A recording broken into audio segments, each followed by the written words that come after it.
for each other. And the Garrett Miller kid at quarterback hasn't had to put up big numbers throwing wise, but he's 50 for 72 on the year, 869 yards, 7 touchdowns, thrown 3 picks. And you talk about some of the games they played. They were able to beat Prestonsburg 47-14, Floyd Central 34-8, Danville 30-29. The upcoming foe in our district, Paintsville 23-14. That's somebody, like you said, coming into this game. I've talked to some other people, and I think they expect to kind of come in and run the ball at you guys, and that's not something that I've seen a team do to a Robbie Lucas coach team and Coach Swearingen coach defense in 3 or 4 years. Maybe one game that I can remember. Well, they should try to do that. Up front, we're not as big as we have been in the past. Now we're quick. We can't expect to stay on the body of those guys up front and win, so we're going to have to be quick, slant it, angle it. Come after them a little bit in the blitz package. I'm really confident in the defense we put together, the package we put together this week. I feel like it's solid. Coach Moose and his staff does a good job doing that. But again, you're going over there. You're playing at third place with a team that should be undefeated, but is big, physical, and fast. So, we certainly have our work cut out for them. And this is turned, like you said, it's turned into a good little rivalry. I enjoy it. I enjoy playing these guys. They're well coached. They do things the right way, and they continue to produce athletes, and I hope this is something that will continue as time goes on. Yes, sir. 3 wins the last 3 years against them. You're going over, hope we pick up another victory this week. You talked about having a good week of preparation. Any injury updates you want to talk about? No, so we seem to be getting healthy. We've got some bangs and bruises to come along, but right now we're pretty healthy for being 5-6 games into the season, which we'll need because this is going to be a very physical football game. I hope we're as healthy coming out of the game as we are going into the game. Yes, sir. Now, the weather's supposed to cooperate a little bit for us, cool down a little bit, not supposed to be nearly as hot, so hopefully that will help us out over there. It always seems to be a little bit cooler at Harlan, but for the ones that's coming out, game time 7:30, Harlan High School. Coach, we wish you all the best of luck. Appreciate you, sir. Thank you. Yes, sir. Thank you. You are listening to the Buffalo Wings and Rings audio game of the week. We'd like to thank the Buffalo Wings and Rings for being a proud sponsor. Anytime that you walk into Buffalo Wings and Rings, you can always get wings created your own way, always fresh and never frozen hamburgers. We also would like to thank Trader Jack's for being a proud sponsor of Lake Cumberland Sports. Get game day ready at Trader Jack's in Grand Central Place. Open 7 days a week and locally owned and operated means you will get personal and friendly service so you can put together that perfect outfit or accessorize to make you look fabulous. Check out the new fall fashions that are arriving daily only at Trader Jack's.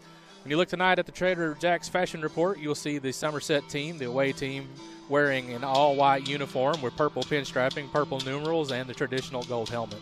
When you look across the field and you see the Hazard football team, they will be in a white pant with a dark blue or navy blue uniform with a white and gold number, and a gold helmet as well.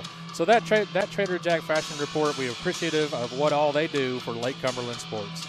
We also are going to go straight into the keys of the game, Chris, if I can find the paper I need. The keys of the game are brought to you by Century 21 Advantage Realty Key Associates Realtor Kathy Sears. When you're in the market to buy or sell a home, be sure to call Kathy at 606-875-2120. Let's start with the keys to the game for Somerset. Chris, what do you think? I do believe that Somerset is going to have to use their athletic ability and their quickness against this big Hazard team. They're going to have to look to strike often and early, but they cannot get away from the rushing game that they've had so much success with Alex Miller. So it's going to be a kind of double-edged sword. Look to score quick, often early, get Hazard out of their game plan, but not get away from the rushing game. If you're the Hazard coaches, what are you telling your boys to do to be ready for this Somerset team? Well, I've said this all year long. You're going up against this Somerset team as defensive coordinator's nightmare, because if you try to take Alex Miller in the rushing game away, Kai Sharon has the receivers and the ability to throw the ball down the field. And if you try to stay back and take away the Kay Grundys and the Jaden Gilmores of the world, then they're just going to pound Alex Miller at you. So, Hazard is going to have to slow this offense down, pound the rock, a little bit of old school big boy football, and just see if they can't wear this Somerset team down tonight. Again, as a reminder, we want to make sure that everybody knows that thanks to Alton Blakely Ford, we will always have video of the game Sometimes it will be live, sometimes it will not, but it will always be found on Facebook during the game or after the game. It's Ford Truck Month at Alton Blakely Ford in Somerset. New Ford F-150 Super Cab 4-door trucks as low as $29,995. Last week I was at $29,995. I want one of those. I was trying to give a great deal, I suppose. Plus taxes, license, or fees, or choose 0% APR for 72 months plus $1,000 cash back with approved credit. F-Series pickups, America's best-selling pickup truck for the last 42 years. 2 minutes and 5 seconds before the game, teams are out on the field. The defense and offensive teams, respectively, getting ready to get some final instruction before this kickoff starts. And again, we said it 100 times already. We couldn't have asked for a better weather for a football game tonight. We really can't. It is absolutely beautiful. Fans are starting to pile in and pack this place a little bit. So I expect to have a rowdy Hazard crowd. The teams went out and had the opening coin toss. Captains for Somerset tonight were number 1, Jace Bruner, number 39, Cale Todd, number 70, Jackson Prather, number 2, Kai Sharon. And for Hazard, you had Trajan Campbell, number 70, Matthew Couch, number 55, David Cornett, and number 44, Tim Owsley. And the Bulldogs won the toss and elected to receive. And so the Briar Jumpers will be kicking from our vantage point from right to left. And Daniel Wilson is going to tee it up and get ready to go here. And you have back deep for the Bulldogs, number 6, Elijah Gayhart, and number 3, Tyson Turner.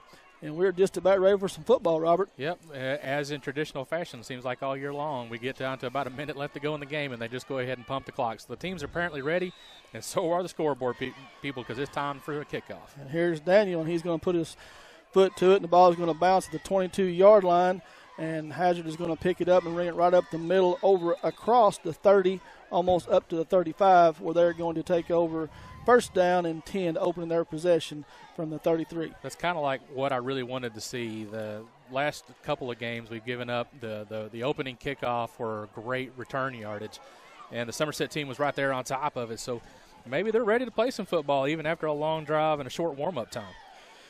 Yes, sir. And Hazard has come off the sidelines. We're waiting to get the ball spotted. Quarterback for the Bulldogs is number 15, Garrett Miller. He's a big, strong-looking young man. And he's going to start off in the pistol formation. He's going to have Trajan Campbell in the backfield with him, 2 receivers to the left and 1 to the right.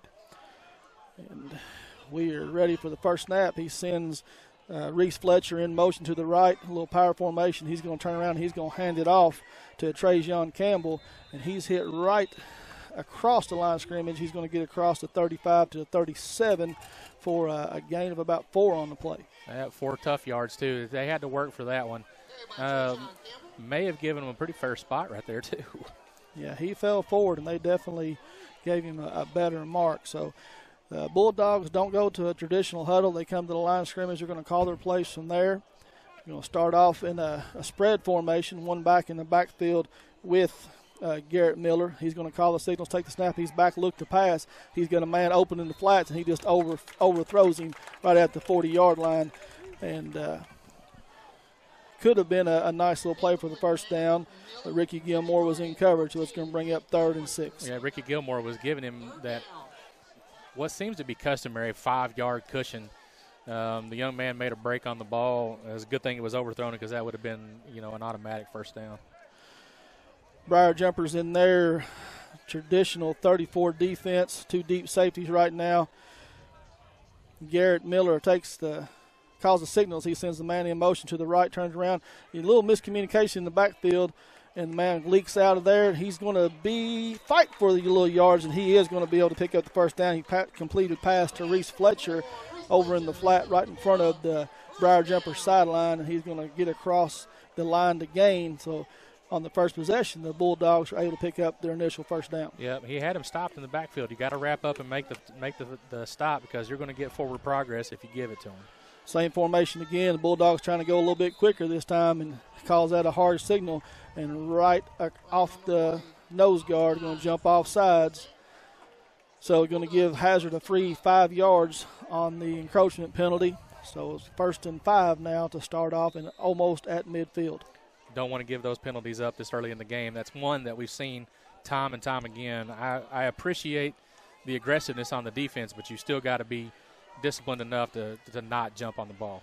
Miller calls out the signs. He's dropped back. He's ready to pass. He's looking deep down the field. He has a man, but the receiver never saw the ball. Briar Jumpers were in good coverage. The pass was intended for Mason Collins, but he was not looking for the ball. I don't know if he lost it in the lights or wasn't expecting or what, but Garrett Miller just threw it up, and he was not ready for it. Had somebody in the backfield, too. I was trying to get a number from the vantage point that we're at. It was another one of those things that we talked about, that the field is beautiful, but it's the lighting is a little dark. That's not a knock against the beautiful stadium. It's just it's going to be hard for me to see these numbers, especially when you got a back turned towards you, or you're on the far side of the football field. Garrett Miller takes the snap. He turns around and he hands it off to Trajan Campbell on a little trap right up the middle. He's going to leak across the 50-yard line into Briar Jumper territory, which is going to bring up a 3rd and 2 play here, which brings up the first third down Turner Realty Group third down of the night, with the Briar Jumpers opportunity to get the ball back. So a 10:25 to go in a scoreless opening first quarter. The Bulldogs are slowly but surely moving the ball down the field and looking to convert on this third down here. Garrett Miller calls a signal, sends a man in motion to the left, turning around and play action pass. He's got a man out in the flat again. Excuse me. And he is going to pick up the first down. And that was just the motion man, Reese Fletcher, leaking out into the flat again with nobody there. Just a real easy pass and catch. And going to pick up another first down for the Bulldogs down to the 41-yard line of the Jumpers. Yeah, easy pass and catch. It was probably the right time to call that little, I guess, a bubble screen to get it out on the flat and let the receiver make a play. It was a good design play. Somerset's got to be ready for that one as well. Sometimes the body language kind of looks like they're a little bit asleep already early in the game. They got to Miller get out there and make a hit, something that – I'm sorry, I didn't mean to – You're fine. Miller sends Reese Fletcher in motion, turns around and hands it off to Trajan Campbell off the right side. And I don't know who that was that come flying off the right side. I don't know if that was Mikey Garland or if that was number 28. That was Dylan Keith come flying off the side, was able to make the tackle just for a short gain there for about 2 yards, bring up 2nd and 8. Hazard comes up in a little heavy package again. Miller calls the signals, stands up, texts the sidelines, looking for a little audible here to see what they like. They got this little heavy package in the backfield with both backs lined up behind the guard and tackle. He's going to turn around. He's going to hand it off again to Trajan Campbell. And coming off that right side is Dylan Keith and number 18, Brandon Jones, to stop him for no gain. Absolutely beautiful run defense on that play. I can tell that even though that they're lining up on that heavy side, that they're trying to run to the weak side as well. And I don't know if it's just a little cutback or what, but Mikey Garland's been sniffing that one out for the past 2 plays in a row. And you can see why whenever that young man makes the plays that you can tell, he's in it, he's ready to play, and we keep calling his name for that defensive player of the game over and over again for a reason. So 3rd and 9 for the Bulldogs, pistol formation. Garrett Miller's going to take the snap. He drops back to pass. He's under pressure, and Jacob Graybill got a hand on it, knocks the ball loose, and is going to bring up a 4th down. So Miller was ready to throw the ball, and right at the last second, Jacob Graybill came in and slapped it out. And for a loss of about 3 on the play, it's going to bring up 4th and 12. So the Bulldogs are going to be forced to punt it away. I'm very impressed with the front line of Hazard to be able to hold off a good Somerset line, a good, strong, quick Somerset line at that. And they're kind of just, bullying them a little bit. But Graybill was able to get to the outside, force the fumble, and get the play started to get into Somerset's favor here. Punt is almost blocked.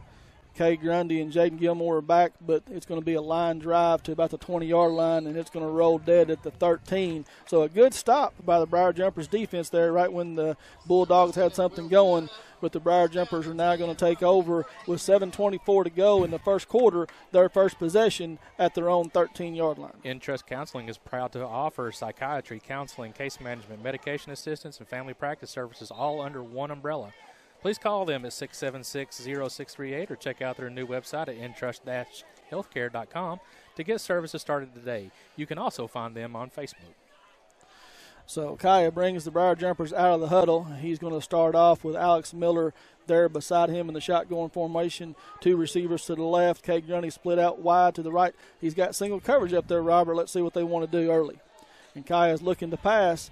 He's looking downfield and nobody's there. He's going to take it, and he's going to make a spin move at the 10, get across the 20-yard line and get pushed out of bounds right at the 24, 25-yard line. So Kai Sharon making something happen out of nothing is going to pick up the first L&N Federal Credit Union first down of the night for the Briar Jumpers. It was absolutely smart play by the young man. If I were in the fan stand right now, I would have been yelling at Kai to tuck the ball, young man, tuck the ball. But I've said that a million times. I'm not going to bust him on it too much because he still was able to get out in front of the defense and pick up about 12 yards. So Kaya breaks the huddle. Is going to come out an empty backfield set this time. 3 receivers to the right and 2 to the left. Kaya takes the signals, a little bubble screen out to Alex Miller to the right side. He's got some room. Blockers in front. He hauls a man there, and there's the first flag of the night. So, we talked about coming across I-75 and east of 75 when the flags tend to go against you. But I believe Cade Grundy was out there leading, and he may have got a hold of some jersey. Well, I'm wondering. I'm waiting. Yeah, the holding call. I was kind of concerned that they would actually get a flag for a huddle or a hurdle call. And there's a Briar Jumper down on the field injury-wise, and I believe it is 21, Alex Miller. And they are calling for the trainer to come over, so this does not look good. Well, we'll take a minute to do some business then. Magic Monograms has moved to 110 Creek Terrace, conveniently located off North Highway 27 between Big Lots and Backyard Burger. The place for custom embroidery, screen printing, and so much more. They can put your designs on medical and athletic uniforms, corporate and school apparel. Find them on Facebook. Search Magic Monograms and Embroidery. I don't want to ever speculate on an injury, but it does not look good, and that's something that we could not afford to do. We do have some depth at the running back spot, but they are actually bringing the ambulance on the field, Robert. So, again, not going to speculate. Hope it's not as serious as it first appears, but anytime that you bring the ambulance on the field, that's not a good sign. No, and especially for a kid who's a senior. You hope that it's nothing major, something that he can recuperate from so that he can continue to play this year. So, with that, I think I'll just do another live read here because why not? At Whitus Cabinets, they provide their customers with friendly service. They value your business, and it's their mission to provide reliable products and services. The courteous and professional team at Whitus Cabinet Design Center can turn your vision into reality. Visit the Whitus Cabinet Design Center on the corner of South Highway 27 and Slate Branch Road to learn more about what they can do for you. 7:04 left in the game. We looked over at the Randall D. Turpin scoreboard, and the score is still 0-0. Yes, and so, we're on the L&N Federal Credit Union scoreboard. Let me start that over. On the Randall D. Turpin CPA scoreboard, keeping stats and the correct score is important to players, coaches, and fans. The same can be said about keeping your taxes and finances in order. For over 26 years, Randall D. Turpin CPA has been doing just that. If accounting is not your thing, then let the pros at Randall D. Turpin CPA do it for you. Proud sponsor of the Randall D. Turpin scoreboard, located on Parker's Mill Road in Somerset, where we are 7 minutes and 4 seconds to go in the first quarter in a scoreless 0-0 game. Yeah, what you kind of hope now is whatever the injury may be to the young man, that this team doesn't start to let the sympathy of the injury get into their psyche, so where they play with a little less. I don't know what the right word I'm looking for here, but with a little less enthusiasm or a little less oomph, whatever the right word is, so that they can actually go out and rally around playing for their fallen comrade here. And that is something that a lot of teams will do in a situation like this. They have one of their brothers go down, get injured on the field, and they will rally around him, exactly what you said, and it will actually motivate them, help them play better. So, again, our prayers go out for that young man. Hope that it's not too serious and that he's going to be okay. But that's not a good way to start. No. And we're a week away from district play, and Alex has been absolutely just tearing it up this year from the backfield spot. and I hate to see that young man go down. Yeah, me too. And what I hope now is that Cam Austin rises to the occasion. This is the time now where he gets to shine. And, it's not going to be like the spotlight's going to be on him or all eyes are going to be on the young man. But at this point, now you've got an extra purpose to play for. You got a young man who's going to be, taken out of here and getting checked out. And now is the time for Cam Austin to shine. And I've seen the young man in action. He's fast. He's shifty.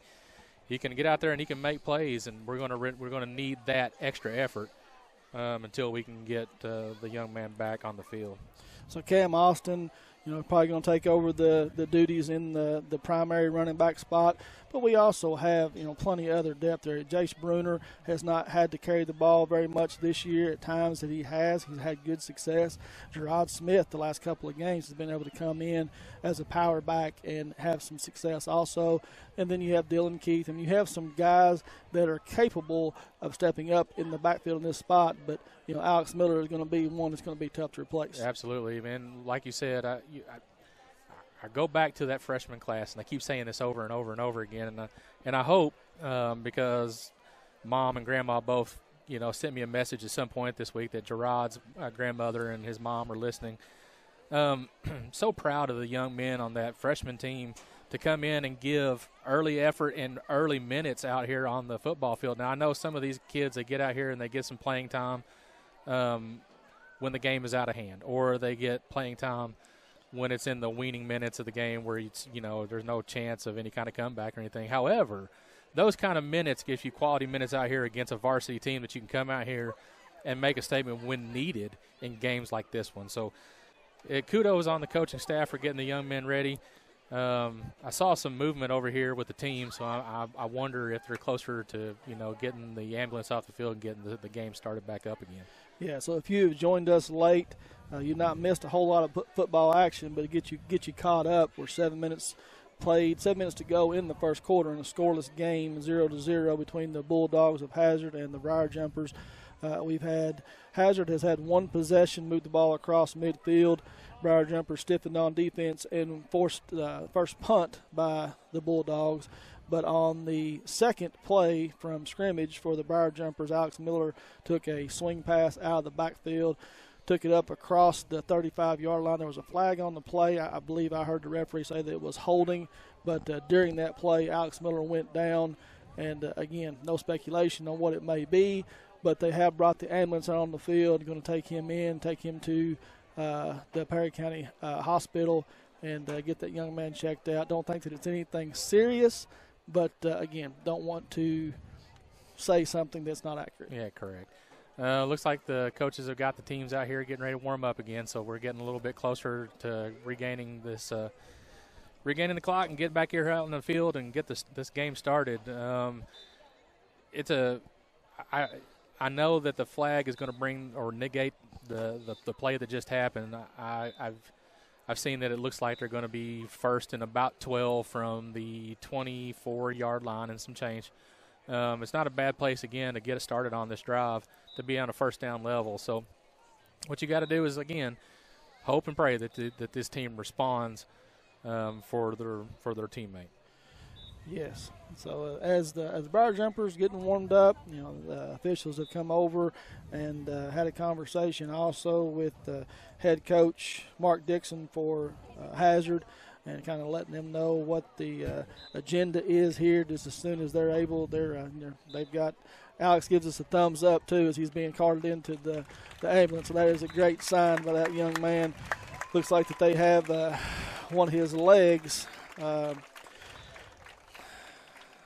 wrapped up there. So, again, not going to say what it is, but something there with the lower injury. But he was able to give us a thumbs up. So I don't believe he was. He moved as soon as he went down, so it wasn't like he got knocked out or some kind of head injury, which is a great sign. Head or neck injury, we can rule that out. But other than that, we'll have to wait to see. But they've got the young man loaded up in the ambulance now and getting ready to take him off the field. And we are probably about 8 to 10 minutes, 5 to 6 minutes, somewhere on that line, about having some more football here in just a minute. Wait times are short at Quick Care Walk-In Clinic.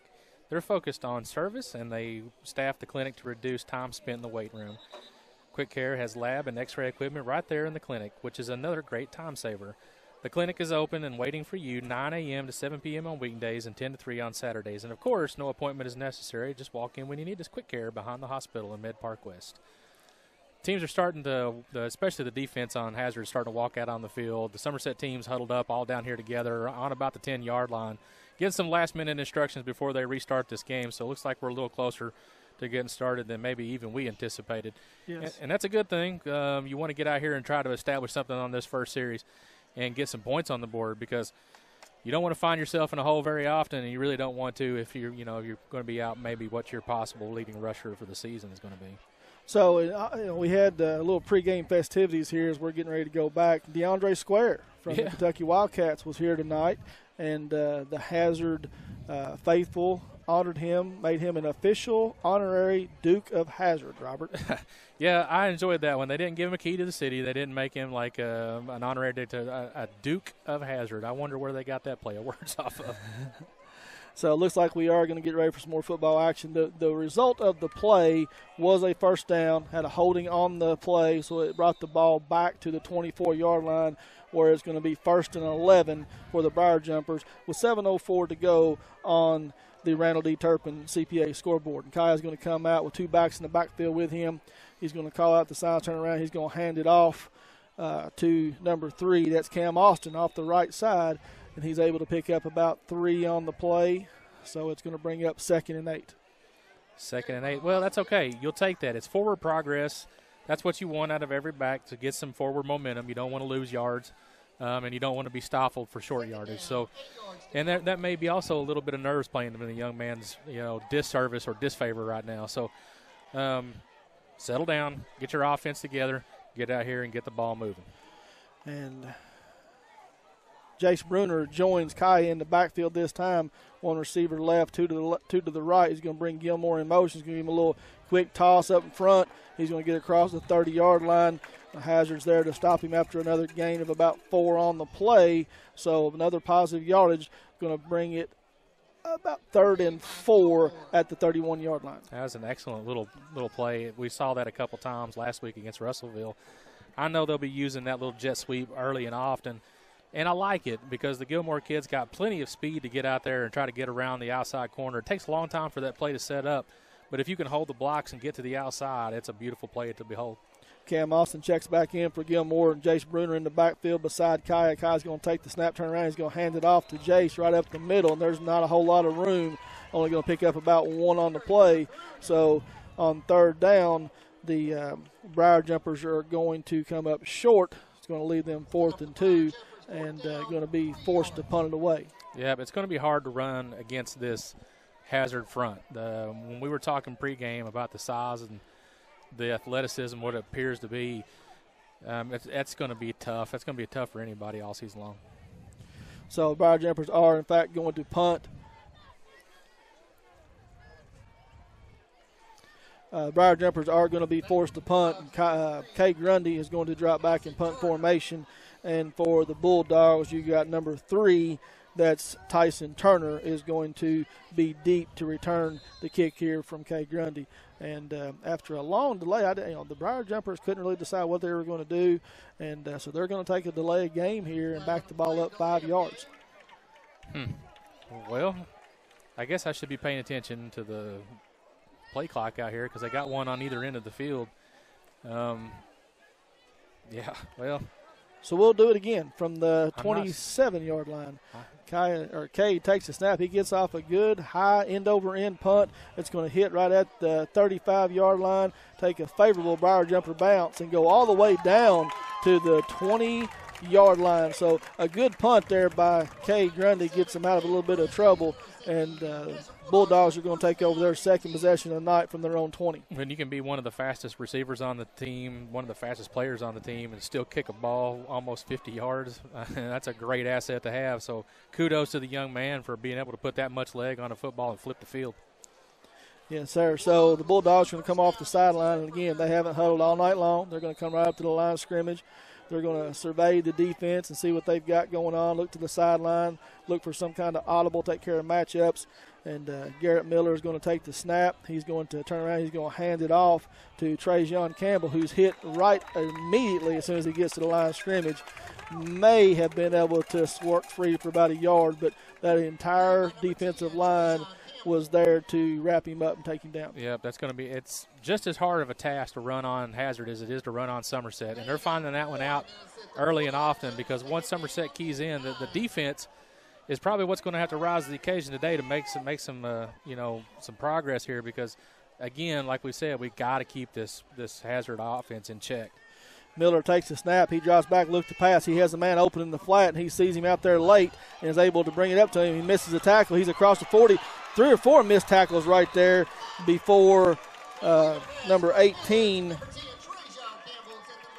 Brandon Jones, is able to bring him down. He just ran through 3 or 4 or 5 would-be tacklers, Robert, all the way up to the 45-yard line. When you're strong and physical, you can't just put a shoulder into somebody and expect them to fall. So that arm tackling is hard enough, but you got to put the whole body into somebody.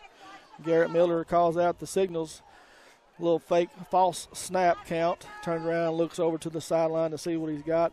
You know, the Bulldogs are in has 2 receivers to the left and 1 to the right. Miller now has got his play, turns around. He's going to hand it off to Trajan Campbell, this time off the right side, a little bit of room. He's going to take it up for about a 6-yard gain across midfield, and the Bulldogs are on the move again. Bulldogs controlling the line of scrimmage on the offense especially. Got to start tightening up a little bit and play with not so much, quote-unquote, a sense of urgency, but you got to be able to come in here and match that physicality up front. You know, Briar Jumper defense, don't appear to be tired right now. Haven't played enough game to do that, but kind of just walking around, milling around. You know, the Bulldogs, not in no hurry. They don't have a huddle. They got the line of scrimmage, just waiting for things to go. Miller finally gets his play, turns around. He's going to hand it off again to Trajan Campbell right up the middle, and again this time he stops. So the interior line of the defense are able to put the wraps up on him right now, but anytime he tries to go around the outside, there's a little bit of room. Yeah, and Kel Todd waiting right there in the middle for him. That was a beautiful wrap-up, and that's what you got to do. You got to get arms around a person, stop that forward progress, and then gang tackle if you have to, put a shoulder into somebody. But you can't do like you did a minute ago and have 3 people try to put just a shoulder into him, try to bring somebody down. Well, in order to try to combat this formation the Bulldogs have brought out here, the Briar Jumpers only have one safety back, and they're showing a little pressure this time, and they do. They blitz right up the middle, but Campbell's able to go around the right side. Another missed tackle right there, and he's able to get across almost up to the 40-yard line of the Briar Jumpers and pick up another first down. Yeah, they've found something that they can exploit on that side of the defense, and I'm not sure what's going on. I don't know if it's just maybe they've got one lineman on the outside here. I try to pay attention so I can get you guys a little better report, but I don't know if it's the one side that they've just got the one lineman that's just whipping somebody up front, or if they've just figured out there's a hole in the defense in there to play to. Well, it looks like to me they just have more men on this side of the line of scrimmage that, we don't have enough defensive guys trying to block. They bring motion from left to right, a little power formation again. Miller takes a snap. He turns around and hands off this time to the second leading back, Reese Fletcher, and this time he's got nowhere to go. So I had more people over here this time, but the Briar Jumpers are able to get into the backfield and bring him down for a short loss on the play. Looks like it's going to be a loss of about 2, so it's going to bring up 2nd and 12. So first time tonight, the Briar Jumpers are able to put the Bulldogs behind the chains. All right. Yeah. It was good that I saw the blitz lining up, right off center. And the last 2 times they've blitzed to the opposite direction of actually what the flow of the football is going. So they were able to make the adjustment and catch it this time. Let's hope that they can maintain exactly just that. Miller drops back, look to pass. He sets up a little screen right across the middle. And he does. He hits his man. That's Reese Fletcher. He was being chased down, just wasn't able to get brought down. So after a little short pass, middle screen right off the 40-yard line, he's going to take it all the way down to the Briar Jumpers 31, where it's going to bring up the Turner Realty Group 3rd down. In real estate, working with the right people matters. Barry Turner, I'll get back to that because the Bulldogs are ready to go. They come up to the line of scrimmage. Miller takes the signal. And I guess I did have some time, Robert, before he looks over here to the sideline. But he's going to turn around No, we have an extra football has been thrown onto the field. So we're going to stop play, get things rounded back up over here. That's somebody from the stand. That's a small ball. That doesn't belong up there. No. So as we get back to here with 37 seconds to go in the first quarter, scoreless game here with the Bulldogs in Somerset territory threatening. Miller or Fletcher is going to take the ball off the right side. He's going to pick up the first down right at the 30-yard line. So the Briar Jumpers not able to stiffen up this time and force a stop. And the Bulldogs are going to pick up their first down on the play. Bulldogs doing a great job on the run offense. You know, they're only getting maybe 3 or 4 yards a carry on average. But when it's 4 plus 4 plus 4, it's always going to be a first down. So that front line of the Somerset defense is going to have to really start to man up a little bit and take it to them to start controlling the line of scrimmage if they're going to expect to stop this hazard offense. The Bulldogs are actually going to huddle this time because I believe they are going to let the clock run all the way down. And so at the end of the first quarter, we are scoreless on the Randall D. Turpin CPA scoreboard 0-0. We know life can be hectic. That's why Somerset Community College offers flexible online programs in addition to traditional in-class learning. Our small class sizes mean personal attention, and with over 40 programs to study, you're sure to find that one that fits. Remember, you've got this. Get started today by applying at somerset.kctcs.edu. Come experience SCC. Real people, real success. So a quick, fast-moving first quarter, Robert. Bulldogs have had 2 possessions. The Briar Jumpers they only had one? Just the one. Just the one, and end up getting stopped, have to punt away. So, after 12 minutes of play, the Bulldogs threatening here, trying to get an early score to go up on the Briar Jumpers, doing exactly what they needed to do to control this game, keep the ball out of the high-powered offense of the Briar Jumpers. And they've only had their hands on the ball one time. Well, if you were going to draw up a play to keep the offense off the field, they're doing it the exact right way. But again, and I don't like repeating myself if I don't have to, but again, 4 yards at a time, 4 yards at a time, 4 yards at a time. That's all you need. And take the clock off make that the reason that they're keeping the Somerset team off the field. And if Somerset's find herself in unfamiliar territory, because I don't think they've been held scoreless in any first quarter all year long. No, they haven't. So, as we get ready to begin the second quarter of play here in a 0-0 tie, Bulldogs come out with 2 receivers to the right, 2 receivers to the left. Garrett Miller has Reese Fletcher in the back with him. He calls out the signals. He's looking to pass, and a little short out on the left side, and it's a completed pass to Jadon Olinger, and he is able to, number 7, Andrew Ford, on just a quick out pattern right in front of the Bulldogs bench here. Going to pick up 8 on the play, so a short 2nd down and 2. 8 yards at a time. You're gonna have to start manning up on these receivers, but you can match this team speed for speed, but you can't get out here and give them a 5-yard cushion and let them break back to the ball. You're just gonna have to get up in their grill and respect the receiver to be able to make a play, but also be able to force them into making an athletic play just to catch the ball. Miller takes the snap, he drops back to pass, and then decides, it looked like it was a called quarterback draw because he just went right up the middle, and there was a huge gap right up the middle. Linebackers had dropped back, and he's able to take the ball all the way down to the 14-yard line. So Bulldogs with their best drive of the night, and they are looking to capitalize and put points on the board. Yeah, moving the sticks slowly but surely, and you couldn't have drawn up a better, offensive game plan for this team. So the Briar Jumpers are going to have to make a few little changes here. Right now the Bulldogs are throwing the ball, running the ball. They're doing a little bit of everything they want to do right now. Miller is going to call signals. He's going to send the man in motion, a little play-action pass. He's got a man in the flat. He throws it behind him. And, again, the receiver was number 33, Mason Collins, and that's twice, Robert, that Garrett Miller has thrown the ball in his direction, and he just didn't look like he was ready for the ball. Didn't think he was a receiver. Didn't look like he was ready for the ball. There's a lot of miscommunication out there, but and I think it was Kay Grundy that was sitting out there on the flat.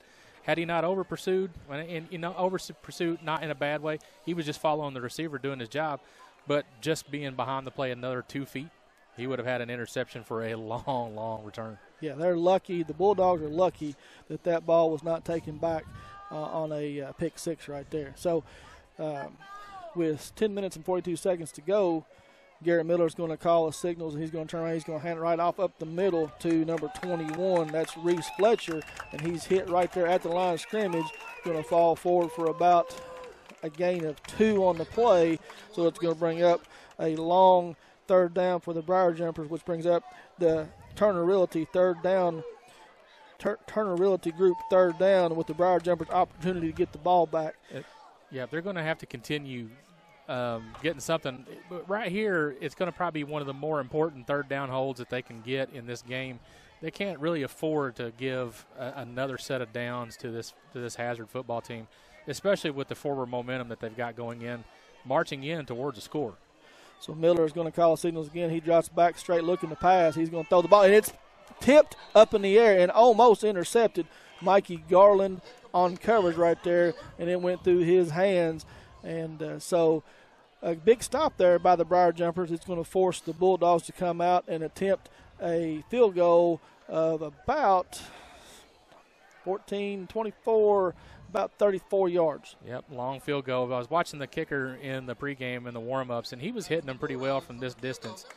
I don't think it's a distance problem for him. We just got to have to get some pressure up front and make him make that kick quicker than he really wants to try to get the left and right to kind of not work in his favor.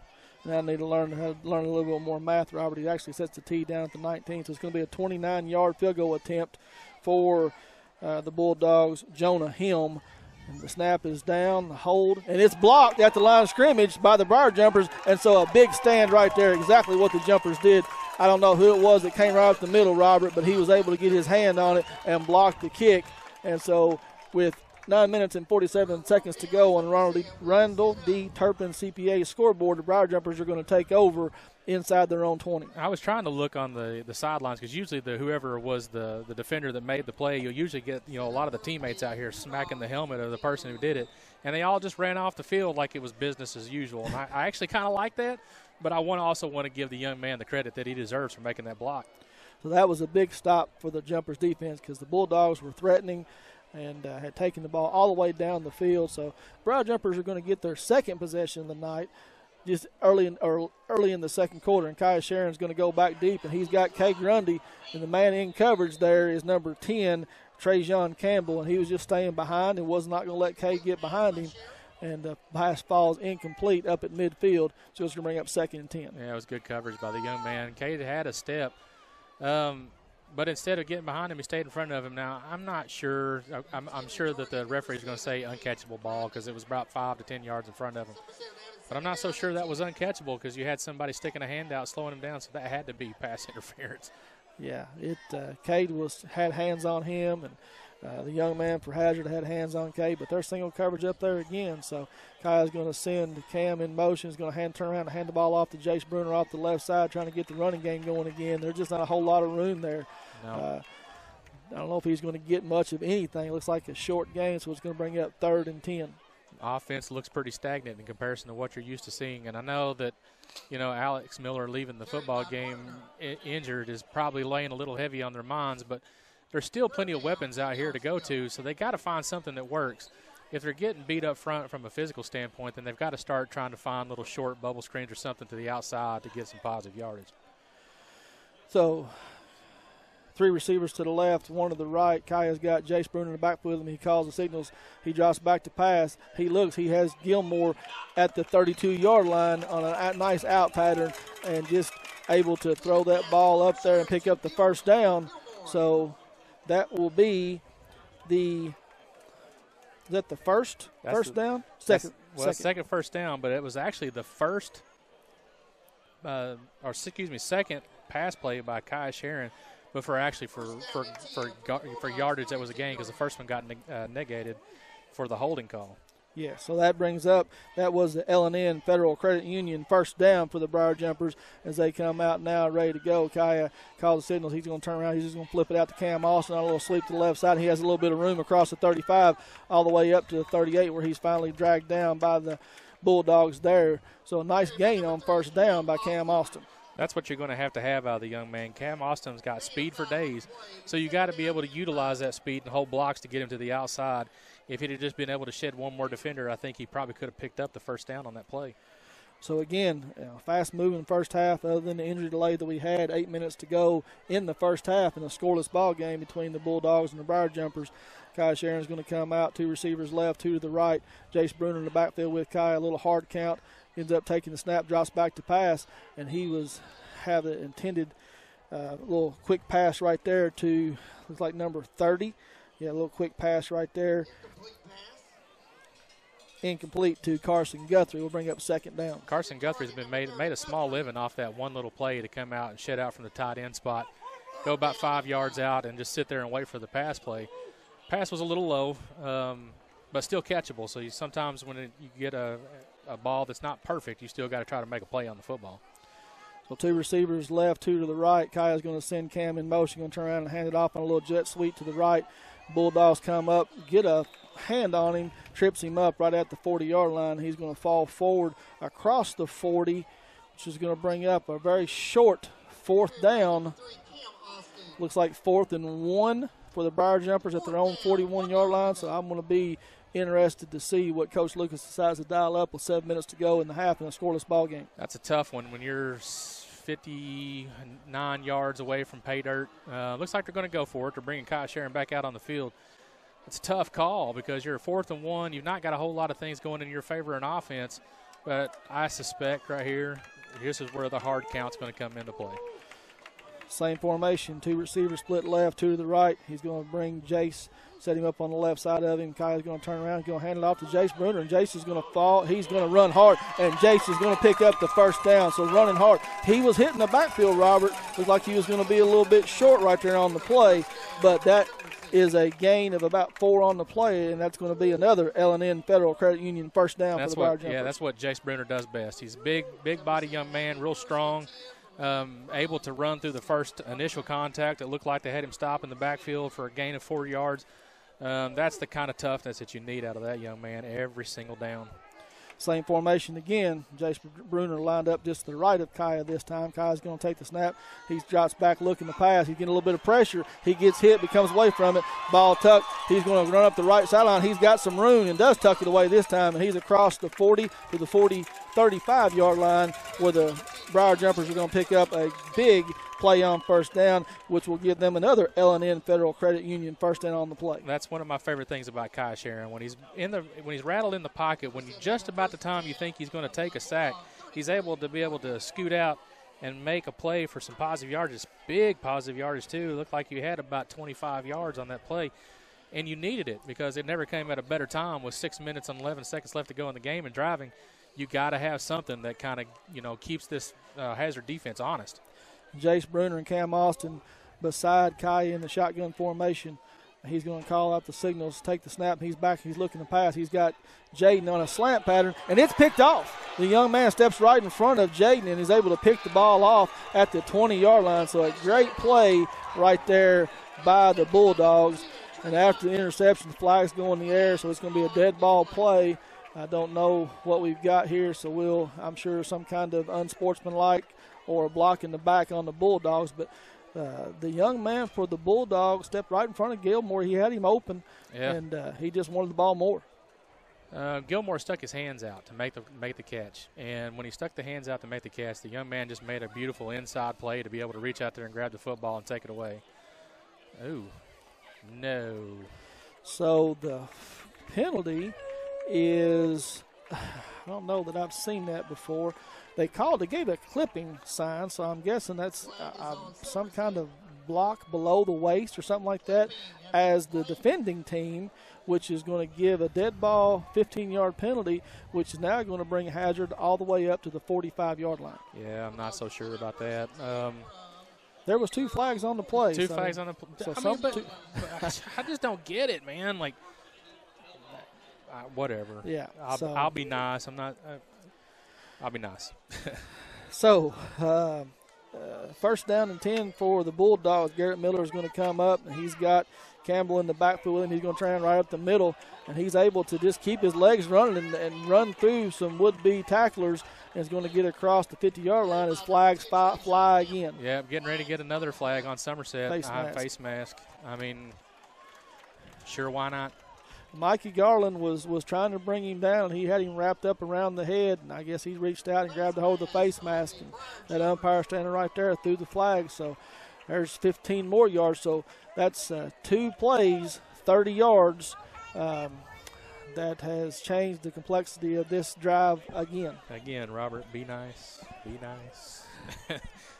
It was probably a legitimate foul. Okay, I'll be nice. So all the way down to the Briar Jumpers' 32-yard line, the Bulldogs are going to come out. They have 2 receivers to the right, 2 to the left, shotgun formation, and he has Elijah Gayhart in the backfield with him. He drops back. He's looking for a receiver. He throws it up deep. He has a man. He's open and just overthrows him in the end zone. So falls incomplete in the end zone. Everybody else has seen it too. That was a blatant hold right in front of the white hat. If you're going to call it, you might want to call it both ways, gentlemen. I don't want to goose fraba, right? Isn't that that's the terrible. Absolutely. But that's all right. Went for no gain, so we'll take it. Now, Robert, I have come across 75 many times and have never seen a officiating crew that I liked. So anytime you come across here, you're going to have some trouble. Bulldogs 2nd and 10 from the 32-yard line. He's going to take the snap, a little bobble snap. He tries to throw it forward to his running back, which is a mistake. I think the ball's on the out. ground, and it is down, and the Briar Jumpers are going to get the fumble right there, recovery, another big stop by the defense. And I don't know what Garrett Miller was trying to do. He should have just took that ball and went right up the middle. He tried to throw it to his receiver up in front of him. Yeah, and I think it bounced off right off his hands and onto the ground. I'm shocked that wasn't called as a down, but, whatever. Incomplete pass, maybe. So, and I've seen it called before. So, because he threw the ball forward in front of him. That could have been called an incomplete pass. But thankfully that it wasn't. The Briar Jumpers are going to take over on their own 29-yard line, 1st and 10. Trip receivers to the left. Jaden Gilmore, single receiver to the right, and Jace Bruner in the backfield beside Kaya. Kaya drops back looking to pass. He's under a little bit of pressure. He spins out. Now he returns back to the right side. He's still looking. He's looking. He has Jaden Gilmore. He throws again late. And the defender for the Bulldogs able to knock it down, falls incomplete. Timing always been an issue so far this year. We've talked about it, that the play opens up and then the play closes about as quick as it opens up. It's got to make the play a little bit tougher. Now, he's under a lot of pressure, so I give Kaya a lot of credit there for being able to elude and try to make a play out of something. But it's a timing issue. You got to know where the defender is and if he's able to close on that play. Because he really had probably 5 yards more worth of running room on it, and he probably should have done that. However, when he ran the 25 yards, he should have ran out of bounds because he took a pretty good hard hit over here too. Kaya takes the snap, turns around, pitches it out left to Cam Austin, and he is brought down right at the line of scrimmage as another flag flies. Yeah, that flag's going to come as a hold. I saw that from over here. I can see the look of disgust on the sidelines too. But that was legit because he had the guy wrapped up for the hold or for the block and pushed him down to the ground from his back. So, yeah, that one was actually legitimate. So the second down play is going to be negated by a hold right here against the Briar Jumpers. Going to back him up 10 yards all the way down to they're still marking it off, the 13-yard line, 17-yard line. And so the Briar Jumpers are going to be along 2nd and about 18, 2nd and 20. I guess a hold is spot foul, 10 yards from the spot of the hold. So, yikes. So the only good thing that happens from that is we get the down over, but we're going in the wrong direction, Robert. So from the own 17-yard line, Kaya takes the snap. He's back. He's looking to pass. He's got, like Cam Austin was the intended receiver, Cam slowed down the route. One thing that I have noticed, on the interception down here on the other end and the ball that got knocked away by Jaden, as a receiver, as you're trying to work your way back to the ball, you want to come back instead of just stopping. And right now, receivers are not running crisp routes and they're not coming back to the ball. No, and that's a correctable issue. It's probably something that Robbie Lucas is going to address on the sidelines at halftime. But if it's going to be like that, if one of the best passers in the state is held to 12 total yards of offense or passing in the first half, there's some issues going on, and I don't know if it's just, like you said, receivers not running the right route or receivers not making the right breaks, or if it's just a timing issue. You got to address that at halftime and fix it. So 4 minutes and 50 seconds to go before half. The Briar Jumpers facing a 3rd and 20. Kaya's got receivers 2 to the left and 2 to the right. Bruner in the backfield with him. He's going to drop back to pass again. He's looking downfield, surveying. He's going to break, contain again. He's looking to try to get something. Makes a nice spin move right at the 30-yard line. Ball's dangling out there to be ripped away, but he's able to get back to the penalty yards, but it's still going to be well short, and it's going to be 4th down and 9, and the Briar Jumpers are going to be forced to punt it away. Yeah, Kai is beating everybody, probably leading the entire – everybody on the field at this point in total rushing yards, because he's had 2 – that one was for about 10 yards. He had one earlier for 25 and one for 12. But passing, I give a lot of credit to the Hazard defense. They've sniffed this one out and done it very well. Grundy is going to punt it off to Trajan Campbell. The ball is going to be kicked to about the 40-yard line. Campbell's going to take it. He comes around the near sideline in front of the Bulldogs bench across midfield, and the Bulldogs again are going to be set up in great field position here with 3:59 to go on the Randall D. Turpin scoreboard, and we're still in a scoreless game, 0-0. Since 1979, Modern Systems has been defending communities all across Kentucky, and they are proud to be part of the communities they serve. Committing time and sponsorships to numerous charities like Project 5810, Relay for Life, March of Dimes, Heart Walk, and local school programs, and many more. Modern Systems, your neighbors and friends. They work 24/7 to protect the things that matter most to you. From homes to businesses, schools, and churches, let Modern Systems be your trusted name in security. Miller has Campbell in the backfield with him, 3 receivers to the left. He's going to try just a quick pass out here to Andrew Ford, and he's looking upfield before he catches the ball, and it falls incomplete. So a break right there for the Briar Jumpers, because the Bulldogs had blockers out in front, and that, I think, was going to be a big play. It was, and that's the one fortunate thing that's happened over and over again in this football game, is that the quarterback is keyed in right on the receiver and hit him right in the numbers, but the receivers are making a lot of drops tonight. And it's on both sides of the ball, so I don't think it's just, coincidence at this point. Miller has Campbell in the backfield with him, trips wide receivers to the right. He's back to pass. He's looking down the field, and the ball intended this time again for Mason Collins. He was ready for the pass this time, but the ball was still thrown behind him. And the Bulldogs are getting away with a little bit of extra, it's holding. It's what it is, and it's not being called. It's an unhappy Somerset faithful in the stands. Yeah, here. One especially. Yeah. Well, hey, and he's right. It's happening right in front. If I can see it 50 yards away from the football, the men calling this football game that are 10 yards away from it should be able to see it just as plain as I can. We have not had a penalty flag on Hazard tonight to a first half football. Miller is going to take the snap. He drops back to pass again, and it's thrown out in the flat this time again to number 33. And he takes time, he brings it in. Ball comes loose.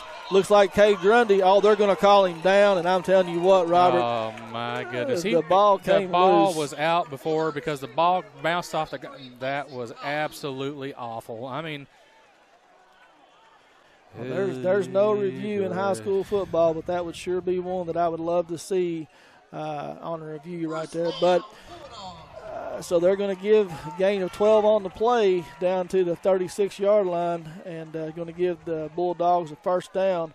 So 1st and 10 at the 32 with 3 minutes and 30 seconds in the clock running in a scoreless first half. Ooh. Yep. Kevin, I love you. I want to cuss on the air right now. Garrett Miller looks to the sideline. He gets the play from the coaching staff. He calls the signals. He turns around. He's going to hand it off to Campbell around the right side, and he's got room. He's going to break a tackle and get all the way down into the red zone at the 19-yard line. So Trajan Campbell picks up. And here's my issue, okay? So I'm not going to call the number out because I don't want to single a kid out. Offensive lineman walking away from the play. Hits a Somerset defender square in the back. Square in the back. No play. No call. No call. No call. 2 minutes and 54 seconds to go before half. Garrett Miller calls out the signs. He's another quick pass out here in the flat to number 7. This time it is complete, but the Briar Jumpers are able to get out there and sniff it for a short gain, able to pick up about 3 on the play. Pass complete to Andrew Ford. And going to bring up 2nd and 7 for the Bulldogs right at the 16-yard line, the nose touching the 15. So 2nd and 7, 2 minutes, 20 seconds to go. Briar Jumpers need a big stop, another big stop right here. Yeah, right now you're just trying to hold them to 3 or less for pride at this point. You're 2 minutes and 15 seconds left to go into the half. Clock's still ticking. You know, Hazard's going to be happy to run the clock down as far as they can. My guess is they're going to take it down. Well, what am I missing? I think we're going to get a timeout here by the Bulldogs, and sure enough, we're going to have a Toyota of Somerset timeout. Toyota of Somerset has been a proud. Go ahead. What do you got? So the game clock was running. They call a timeout. The play clock never moved. Yeah, I haven't seen it move on numerous occasions from the 40 seconds. I mean, be nice. Anyway, Toyota of Somerset timeout. Toyota of Somerset has been a proud member of this community since 1988, and they're proud to sponsor local high school sports. Toyota Somerset is a multiple winner of the Toyota's President Award as well as the Dealer Rater Award. Whether you're looking for one of their 18 different new vehicle models, a certified pre-owned vehicle, or a top-quality used vehicle, Toyota Somerset will help you own a vehicle for less. They accept every credit application, and their lending sources have millions of dollars to lend. They are located at Stoplight 23 or online at toyotasomerset.com. And they are open to the last customer to serve. That's Toyota Somerset, where they are all about you. 0-0 game. Minute 59 seconds left to go in the game, or in the first half. That's probably exactly the game plan that if you were Hazard High School, exactly what you wanted to do. Somerset finds herself in unfamiliar territory, and what's worse is I've seen some plays where they're hanging their heads after the play, and there's so much time left to go in the game, so it's just too early for that kind of body language, and I'm hoping that's just frustration more than just being down. The Bulldogs come off the sideline. Garrett Miller calls the signals, turns around. He's going to play action pass here. He's got a man open in the flat, and it's high again. He was open. A little back coming out of the backfield, Nick Miller. It was high, intended for him at about the 15-yard line or at the 12-yard line, and it falls incomplete, which is going to bring up 3rd down for the Briar Jumpers. So another opportunity here for the Briar Jumpers to pick up a good stop on the Turner Realty Group 3rd down with the Briar Jumpers' opportunity to get the ball back. Yep, and another play where you kind of needed the receiver and Hazard to bail you out because he was open for big yardage if he caught that ball. So the Bulldogs with a minute 54 looking to the sideline again, trying to get the play that they want here on 3rd and 8. And Miller's going to call out the signals, take the snap, and he drops back to pass. He's under a little bit of pressure, and he's going to tuck and run right up the middle. And the ball comes loose. It's fumbled again. Another big hit over there, and I believe that was number 9. That was Chaz Gilmore. He just came up and hit Miller and knocked the ball loose, and it bounces all the way back to the 22. So another good stop right there, and it's going to force the Bulldogs into a field goal opportunity here where it's 4th and about 15, ball placed at the 22. Bailed out. Yes. Needed it. It was a good play by Gilmore. Yeah. He put his headgear on the ball and knocked it loose. Yeah, and now you're going to force him into a very, very long field goal with a minute 14 left into the first half. You're at about the 29-yard line plus 10, so you're a 39-yard field goal. I mean, that's pretty lengthy for anybody. And, if he gets this one through, kudos to the young man. Jonah Helm is going to kick it up. He's got plenty of leg, but it's going to be left. But there is a flag on the play, and I believe the Briar Jumpers jumped off sides. Yeah. So I'm going to shorten it down. Really? No, look here. First flag on the Bulldogs tonight. Going to back them up 5 yards. So we're going to turn a 39-yard field goal into a 44-yard field goal. Don't look a gift horse in the mouth, Robert. I say a lot of this tongue in cheek. I try to maintain some kind of professionalism here. So most of my frustrations comes just as much from being a fan as anything. So And, a lot of the fan sentiment's just the same. I mean, we just got a pretty good round of applause for the first, penalty against Hazard. Helm had plenty of leg on the last kick. He just yeah. pushed it left. So we'll see here from the they moved again. He's going to get him again. Looks like Jace Bruner come flying up like he was going to try to run up to block it, and he caused the Bulldog offensive lineman to jump again. So we're going to back him up 5 more yards. So now we went from a 29-yard field goal to a 39-yard field goal. Ooh. Yeah, good luck. Well, no, I'm sorry. It's going to be a 49-yard field goal. I was wrong the first time. The ball's going to be placed down at the 39. So the young man had a strong leg on the first kick, but I don't know if he has this leg or not. Well, Robert. I tell you what, if he kicks this, Mama better buy this young man a milkshake after the game, because that's a big-time kick right here. So with a minute to go in the first half, Helm is going to try to put this one through. Ball is snapped. The hold is down. Oh, He's man. got the kick. It's going to be close. It's going to be close, Good. and it is through. Goodness gracious, a 49-yard field goal by Jonah Helm. Wow. They just kept backing him up, and he snuck it right inside the left upright, Robert. And with 55 seconds to go in the first half, the Hazard Bulldogs have just taken the lead 3-0 on the Briar Jumpers on the Randall D. Turpin CPA scoreboard. Man, that was Mama owes him a milkshake. I already called it.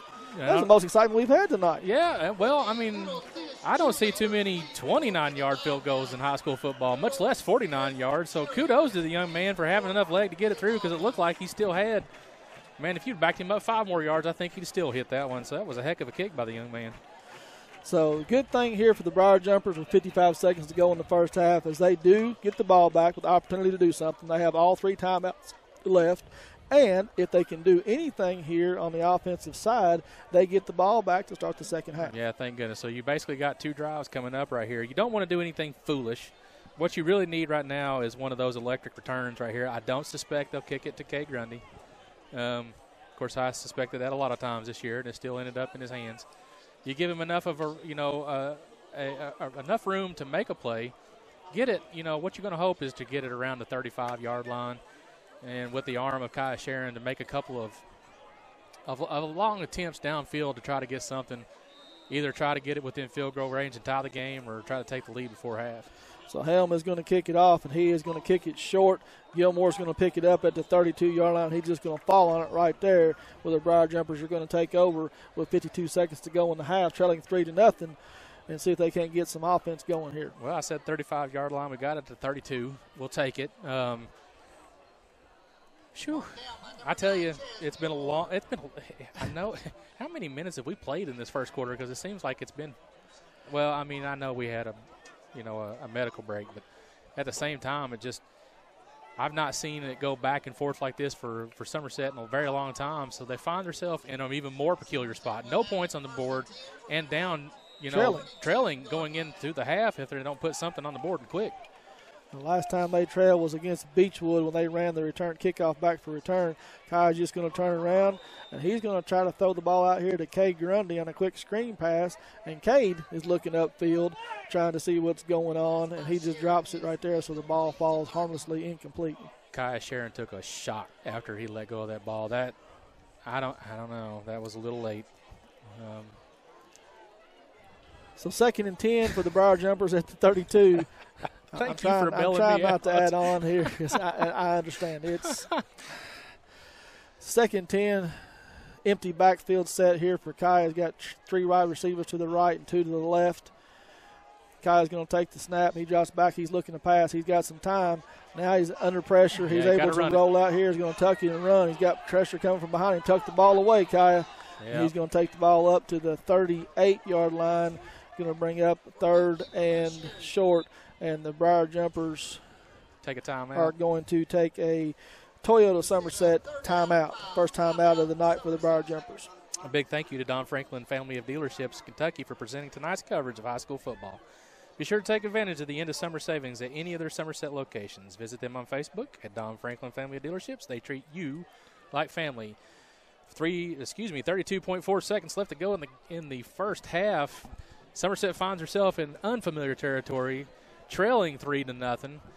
and still have the ball on a third down play, 3rd down and 5, a manageable, first down and ahead of them, but they've got to find a way to get it to the outside to stop the clock, go out of bounds, do something. Or if they're not able to stop the clock, you got to come up and spike the ball quick. Here, if you don't at least gain to the first yard downage, I suspect they'll probably just try to run the clock if they can. Yeah. Priority number 1 here is to pick up the first down. Yep. They're 3rd and 4. If they don't get the first down here, I expect if the clock is running, Hazard will call a timeout, opportunity to try to get the ball back.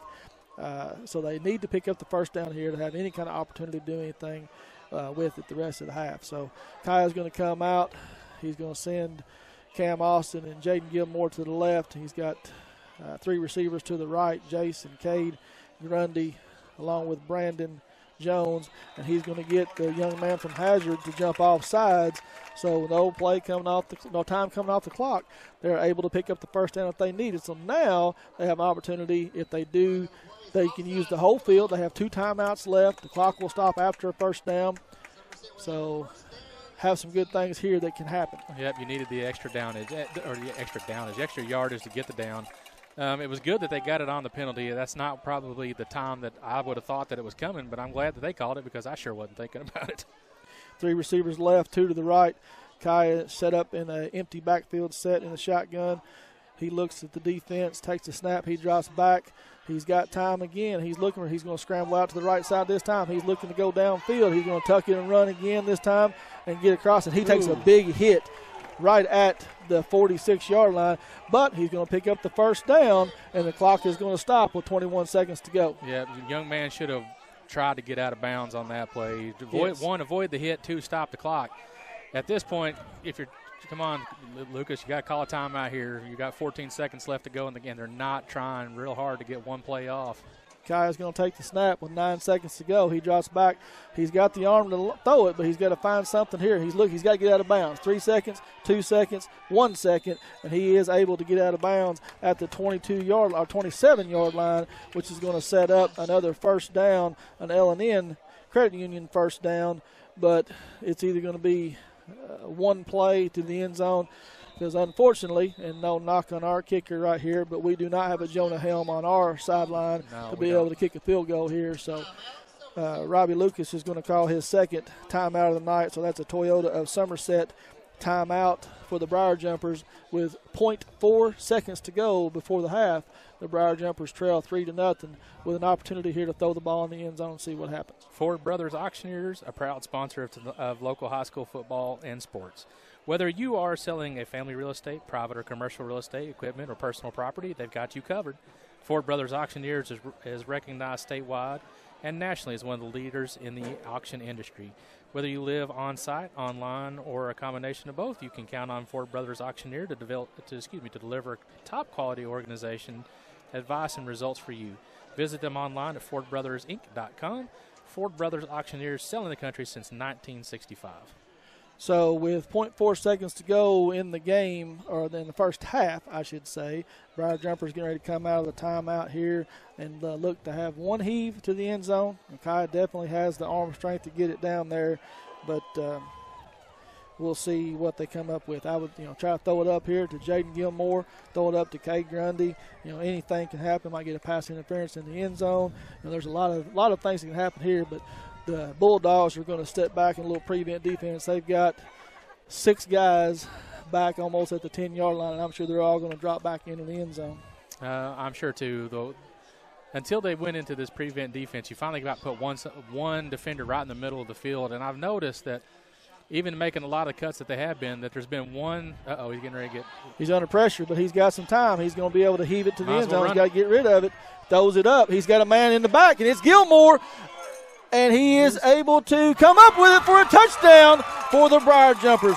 Gilmore just come running the back end zone, the end line, and he was open, and Kaya threw it up, and he went and got it, and it looked like it may have hit the ground. But, again, we do not have replay in high school football, so it's going to stand. So with no time on the clock to end the first half, the Briar Jumpers are going to take a touchdown here, 6-0, and that is the first Citizens National Bank touchdown of the evening for the Briar Jumpers. Unbelievable. Yes. Jaden Gilmore, I know your dad owes you a milkshake now. Daniel Richardson is going to attempt, or Tommy Wombles is going to attempt the PAT, and it's up, and it's right down the middle. And so an exciting way to end the first half of football. The Hazard Bulldogs have played an exceptional first half. They got exactly what they wanted. They had 6 guys back in coverage back there, Robert, and Kai was able to buy some time, running around back there, and he's able to find Gilmore in the back of the end zone, and the Hazard coaching staff is not happy with the officials right now. He's walked all the way out to the 10-yard line to let them know that he's not happy about that play. Well, if I could walk out there and voice my displeasure, I'd do the same thing, because as it sits right now, we finally almost caught up. Hazard now has 3 penalties for 15 yards, where Somerset has 4, 30, 45. So, and we needed 2 of those to come on the same exact play. So we'll take it. We needed something. We needed something to change the momentum and bounce our way. So 14 minutes, 49 seconds to go in this halftime, and to be able to be up 7-3 at this point, man, what a catch, what a play by the young man, what vision to stay in the pocket by Kai Sharon. Can't brag on a lot of these kids enough, but when you step up and make a big-time play like that, man, that is fantastic. So, I'd said earlier that we had a fast-moving first half, but, as I said that early on, things got a little bit stagnant. Both teams trying to throw the ball, a lot of incomplete passes in this first half, which has caused things to slow down a little bit. But I'm telling you, the 2 big plays right there, Kai Sharon able to run the ball, use his legs to get him in a position to even throw the ball into the end zone, was big enough, and he stepped out of bounds with just 0.4 of a second to go in the first half. And I saw Gilmore coming across the back line, but I just didn't know that he would be able to get it to him. And Jaden went down to get it. It was a low ball. Yeah. And from our vantage point, I couldn't tell whether he caught it or not, but give the referees, we've been on him a little bit tonight, but I will give the young man or the gentleman a little bit of kudos. He was right there looking right at it, and he wanted to call it incomplete, but he had to put his arms up, and he gave them a touchdown. Yeah, he was kind of stuck on that call, and I'll take it. Tongue-in-cheek, a lot of the frustration that I have with referees, again, I said this a minute ago, comes with being a fan of Somerset.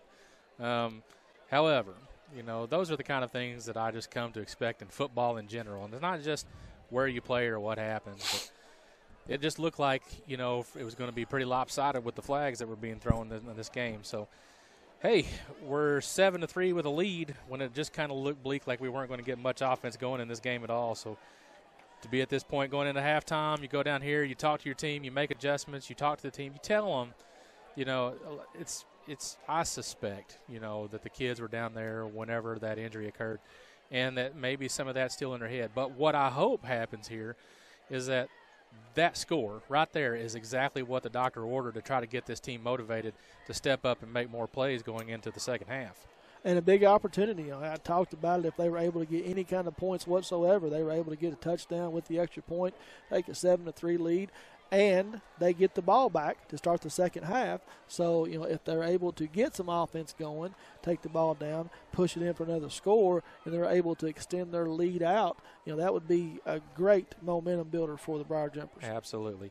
Henderson Chiropractic, committed to relieving your pain using the true principles of chiropractic care. Their caring, helpful team strives for excellence through extraordinary service and patient education. Dr. Henderson provides chiropractic care for injuries that occur during sports, auto accidents, work-related injuries, or just everyday wear and tear. The experience you need for the results you want, that's Henderson Chiropractic. 11:50 left to go in the halftime. Yeah, I've got 3 people out here that are my fans, so I get to take the courtesy bow out here. It's a shocking to me that some of these people that are sitting down here down front that were clapping before the game are a bunch of friends that are on my Facebook Messenger that I think about once a day, whenever they know or they see me up here, they'll turn around and they'll just give me the courtesy clap. It's nice to have a fan club. It is. It's Robert. You had 3 fans. That's 3 more than I've got. So you have a fan club. Yeah, I got 3 of them. I might have bought them dinner at some point or something. I don't know. Maybe I bribed them into being fans. Whew. So we will 7-3 here in at halftime of the Briar Jumpers and Hazard Bulldogs game. We'll try to get you some scores back home with the Pulaski County Maroons and the Southwestern Warriors taking on the Laurel County teams tonight. South Laurel traveled over to take on Pulaski County, and North Laurel traveled over to take on Southwestern. But while we're trying to get some scores from back home, Bob Boone is taking the extended hiatus. Yeah. On us, Robert. He's ditched us. And so I'm going on Bob Boone strike. Bob Boone strike. And so we wish Bob all the best of luck. He's been traveling around and covering the Lindsey Wilson Blue Raiders football team, who started off the year. They are 5-0 on the year, I believe it is, and having some great success over there. I think they're the highest ranked NAIA school in the state of Kentucky right now, and doing some really good things. So he's over there and looking ahead at some more college football games this weekend. Mercifully, the Kentucky Wildcats have a bye week. Yeah, needed bye week. I've probably never seen a worse half of college football than I might even go as far as to say a worse 3 to almost 4 quarters of college football offensively. Oh my gosh, it was atrocious. It seems like Kentucky's woes just continues to get worse. So you go to your backup quarterback who's serviceable and gets hurt. And then where do you go? Walker Wood apparently had shoulder surgery, and he doesn't have what the coaches would say the zip on the ball that they're used to seeing from him.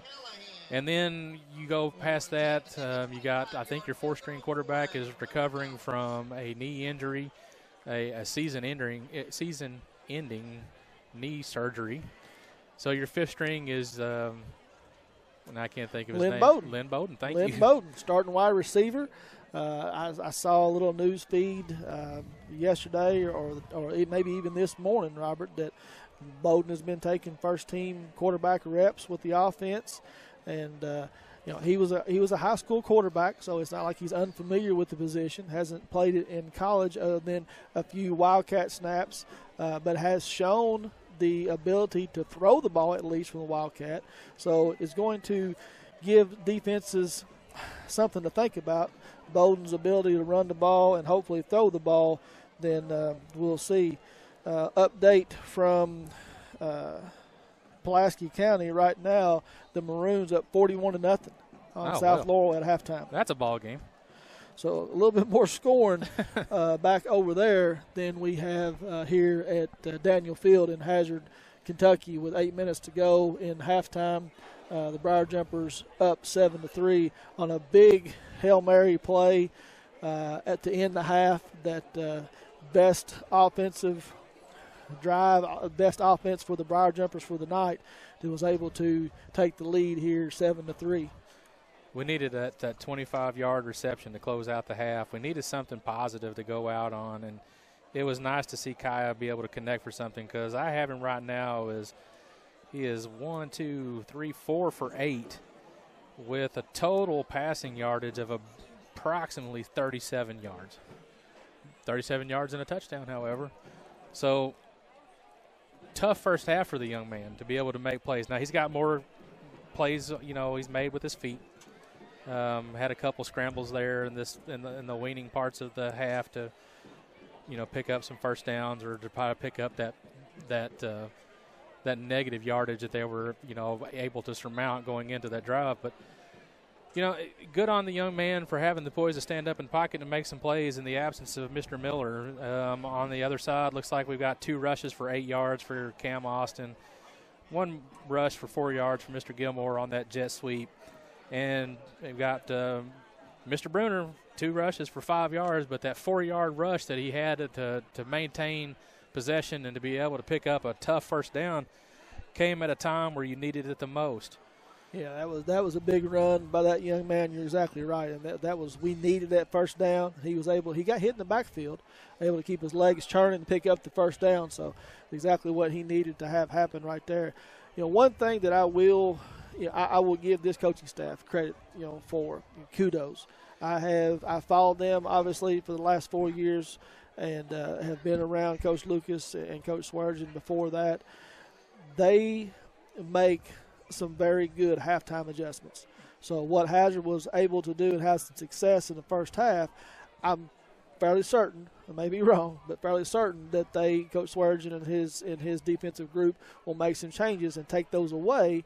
And I'm also hoping that we're able to make some changes on the offensive side of the ball and see if we can't get some more offensive production.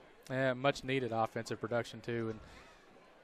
And the defense, I don't think played terribly. We were bailed out on quite a few plays that ended up being busted plays by Hazard. And thank goodness they were. And I'm sure that's probably going to be the one halftime adjustment that Hazard's going to make, is to try to remind these kids that you can't stop on every play. You got to be able to finish.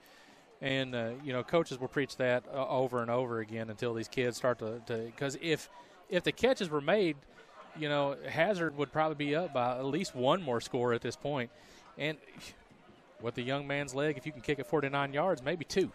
So. Well, and it's been defenses and special teams that has kept these Briar Jumpers in the game. Hazard was threatening twice to put the ball in the end zone, and Gilmore was able to come up and put a hat on the ball and force a fumble. We were able to get another fumble that wasn't forced by us, but it was a miscommunication in the backfield to put the ball on the ground. So we've had two fumble recoveries in this game. We had a blocked field goal that was a much shorter attempt than the 49-yard attempt, but able to block that. So, you're exactly right. The score could very easily at this point be 20-7 in favor of Hazard if it wasn't for those plays. Alton Blakely is home to not one, but two Car and Driver best SUVs of 2019, such as the 2019 Mazda CX-5, Car and Driver's best compact SUV, starting at $23,443 plus taxes, license, and fees, or the 2019 Mazda CX-9 SUV with third row, Car and Driver's best midsize SUV, starting at only $29,587 plus taxes and fees. 3:53 left to go before we get that extra 3 minutes on the clock. Somerset content to sit over on the sidelines, because I'm sure that the one thing that they've noticed is that Hazard team is quite physical. Yes. And faster than I even expected. We're able to make a lot of plays. I mean, you've held Kay Grundy to no catches with no yards. Yeah. Nobody's been able to keep that in check all season long. No, they've done a good job. It's been a challenge. I mean, Hazard has got a great game plan.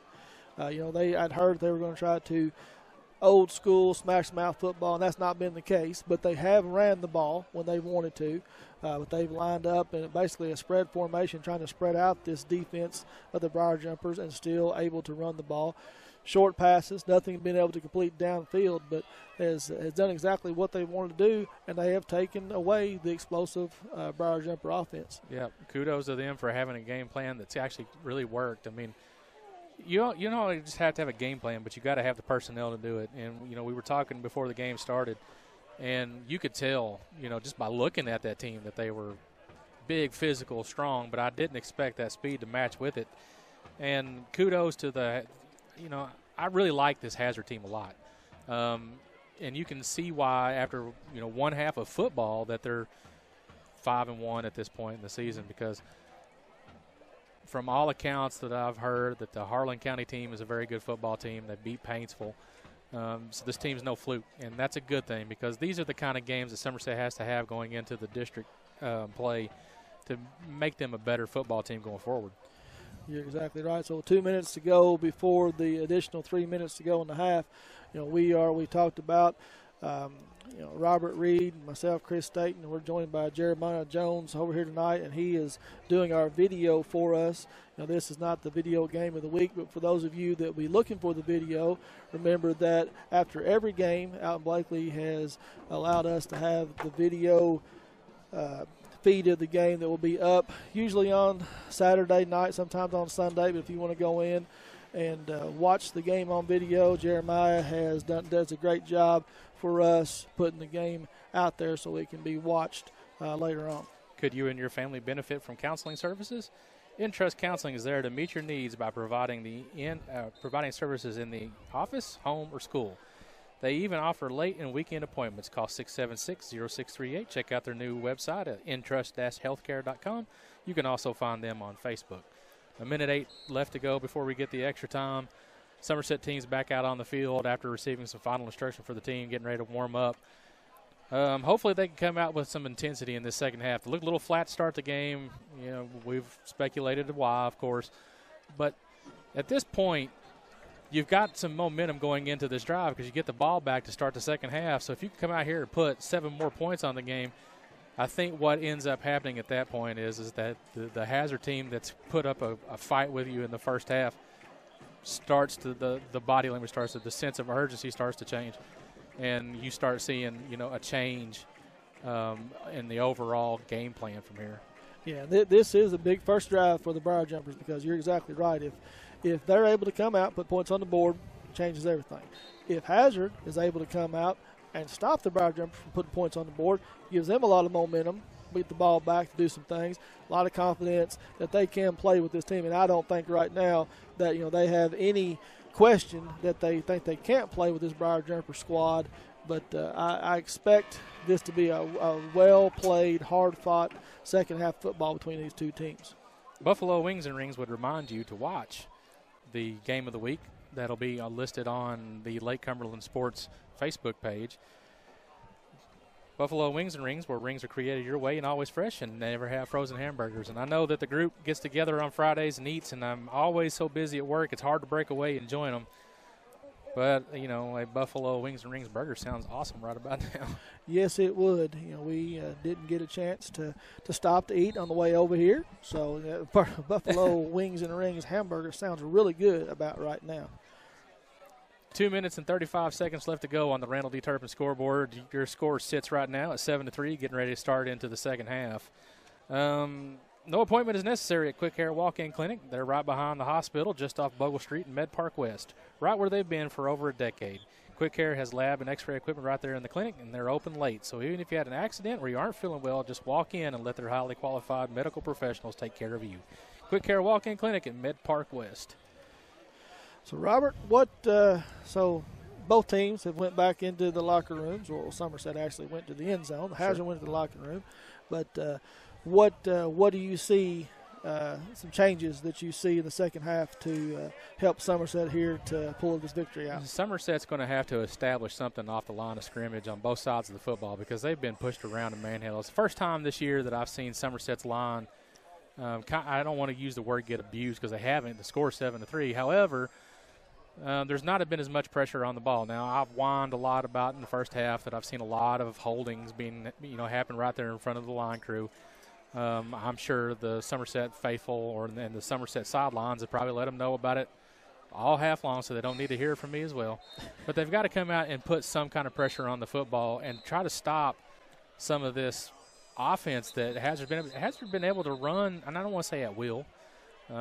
Somerset's made plenty of stops, but they've also been able just to push the ball down the field so many times. I mean, each possession they've got into, either close to the red zone or within 40 yards of striking distance. So they've been on Somerset's side of the field far too often, so they got to stop that. If you're Hazard, you just got to try to, make the plays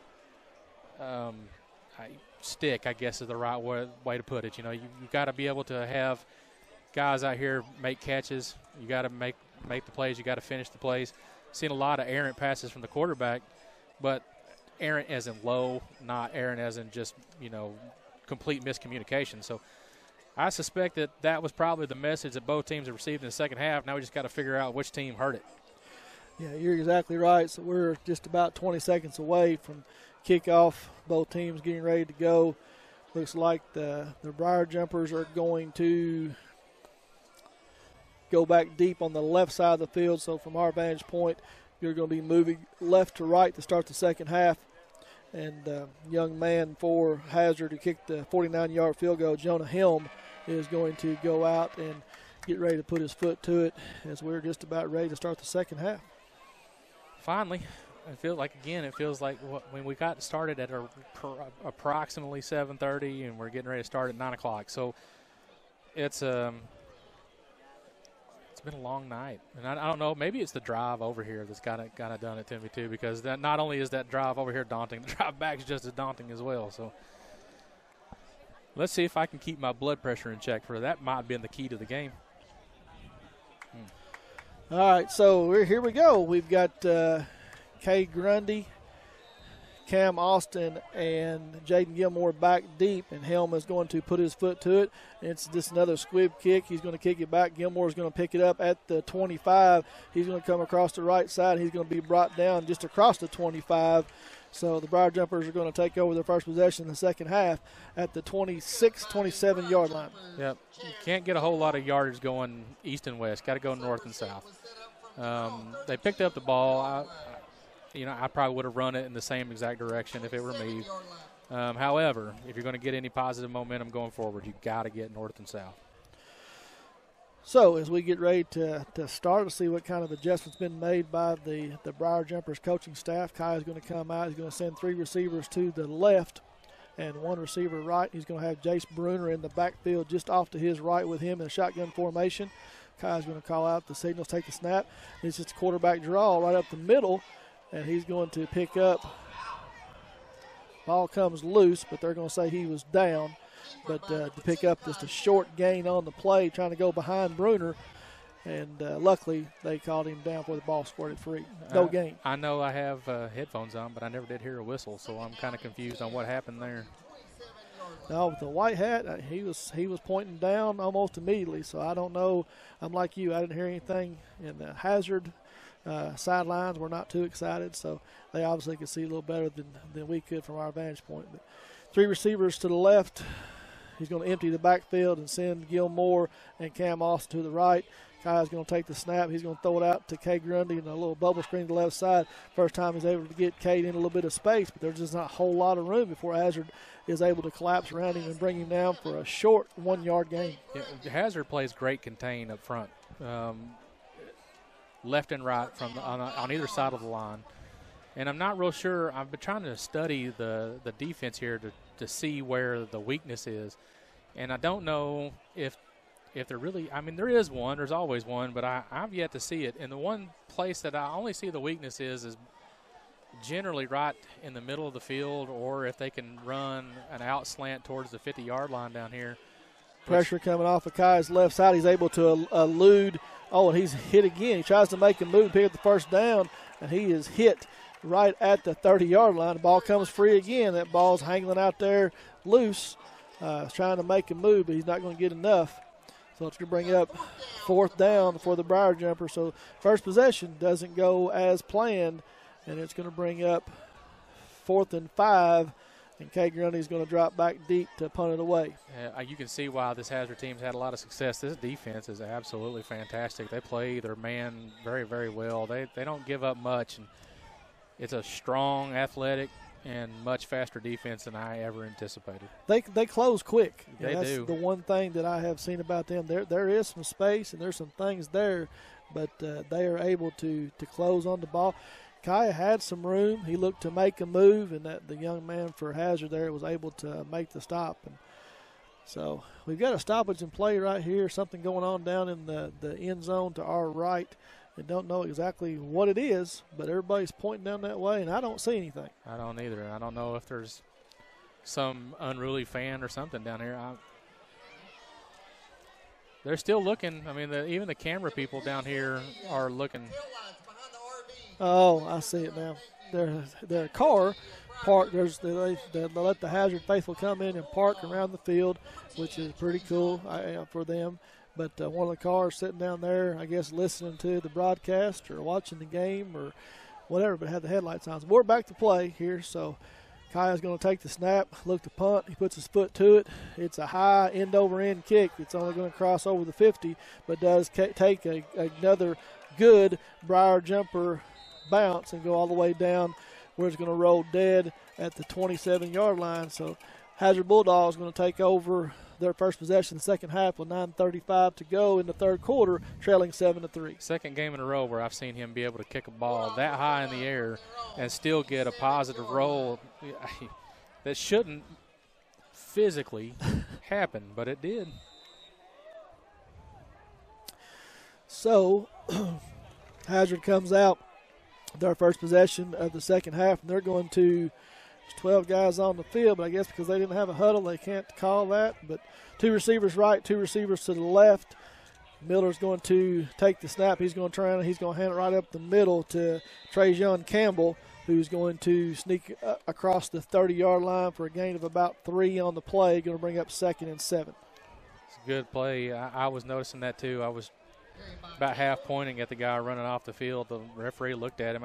Maybe that's the rule. I guess you can break the huddle or start the formation with 12 and run somebody off the field. I don't know. Yeah, I don't know about that either. But anyway, Miller's going to take there's something that didn't look right. There's movement, ball, center. Everybody moved except the center. Yeah. So when that happens, that's going to be a false start on the Bulldogs. So after a gain of 3 on first down, we're going to back them up 5 yards, and it's going to bring up 2nd down and 12 here for the Bulldogs on their first possession in the second half. They've had 4 penalties for 20 yards, and 3 of those have been that same exact thing, just the jump that they're getting right off the line of scrimmage.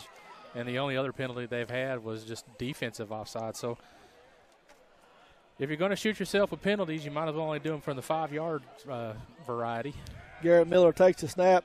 He drops back. He's got the screen set up on the left side, and he's going to hit young man Trajan Campbell out of the backfield. That's a good tackle there by Gilmore as he gets back across the 30-yard line. So what could have been a much bigger play ends up in a gain of about 7, which is going to bring up 3rd. You're going to actually give him 8 on the play. It's going to bring up 3rd and 4 right here. So this is a big opportunity for the Briar Jumpers on the Turner Realty Group 3rd down, with an opportunity for the Briar Jumpers to get the ball back with a stop. I'm not sure about that. The line judge started at the 31 and then spotted the ball at the 33. Great spot. So Miller lines up in the backfield in the pistol formation. He's got Trajan Campbell lined up behind him. He's going to drop back, looking to pass quick. It's not there, and he finally does get it out. Flag on the play. Ball's going to be complete to Andrew Ford. Yeah, we're getting ready to get a pass interference, and this one's garbage because that one was actually on the offensive player. The offensive player pushed Gilmore about 5 yards off the ball. I knew it was coming. Holding on the defense. So they're going to call holding on Gilmore in coverage. And, you're right. He kind of pushed off to get open. And I guess you're going to get 5 yards the easy way. Well, I don't know. You don't get both. You don't get the play and the penalty. It's not a dead ball play. So the ball should either be right where it's at, or they go back and they give the penalty. So it's one or the other. It's not both. It's not both. It's not a spot foul. Not a dead ball foul. Right, exactly. Well, whatever. And they're going to mark it off, and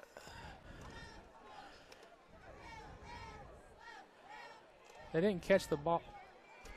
I don't know. I don't agree with that. And Robbie's over. He's got his hands up too. He's trying to figure out what's going on. Don't get both. The ball was on the 33-yard line. If it's a 10-yard penalty, it goes to the 43, not to the 48. So they got a 50. Well, the side judge has come in and talked to the referee right now. They're trying to figure out, because if you have a holding on the defense, the ball, as I said, is 10 yards from the 32, not the reception plus the 10 yards. So now they're going to move it back because that was incorrect. So they're trying to figure out. The referee's having a little bit of trouble too. Yeah, it was back farther than that, young man. I mean, you didn't start at the 36-yard line. It was the 32. Well, if they give them the play stands. It was enough for the first down right there, and that's where the young man caught the ball on first down. If they end up giving the penalty, then it's 10 yards from the spot, which would have been the 32, 10 yards up. So right now there's a whole lot of confusion on the field. I think the only ones that know what's going on are me and Robert and Coach Lucas and the Somerset coaching staff because they were. I'm doing algebra. So here's the call, holding on the defense. Right, which is the correct call. I don't think he made the reception, correct? No, they called him complete. Oh, did they? The pass was complete. And so now they decided they wanted to walk it off. He's turning around, and this referee crew is really struggling to decide what they're going to do. And Coach Dixon is all the way out on the field trying to figure out. So they're going to take the ball now from the 35. They're going to walk it up 10 yards to the 45. So they're going to take the catch away. They're going to give him 10 yards on the penalty yards up to the 45. So if you take the catch away, you start where the line of scrimmage, correct? So that'd be the 32. So 10 yards is the 42. So you get 4 from the spot, I guess. Maybe. anyway. So after all that, clock starts to run again, 7:52 Well, to go in the third quarter, and the Bulldogs are going to have first down from the 45-yard line. I catch a lot of grief because I say a lot, and it's just a habit, But I think my second, maybe tonight. Oh, he's got a man. Oh, he's Miller. got a man, and he's beat. Gilmore makes a nice recovery right there, though, because I'm telling you what, the quarterback, Garrett Miller, a little pump and go, and he had the receiver down the near sideline. Reese Fletcher was running wide open and just put a little too much air under it, and Jaden was able to come over and knock it away at the last second. Jaden Gilmore, blessed being 6'4", you needed every inch of that height to be able to jump up there and make that play. It was an outstanding defensive play. And it was just as good of a defensive play to be able to close the gap and get down there on time. You got to have plays like that to keep you in this football game. 2nd and 10, Miller does the hard snap, trying to get the Briar Jumpers to jump offside, which they've not done all night long.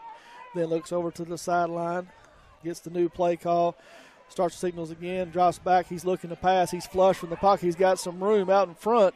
Blockers, and he's around across the midfield down to the 40, and he is drugging down. And here comes a late flag again. And this is what really bothers me. Now, I'm going to take mask.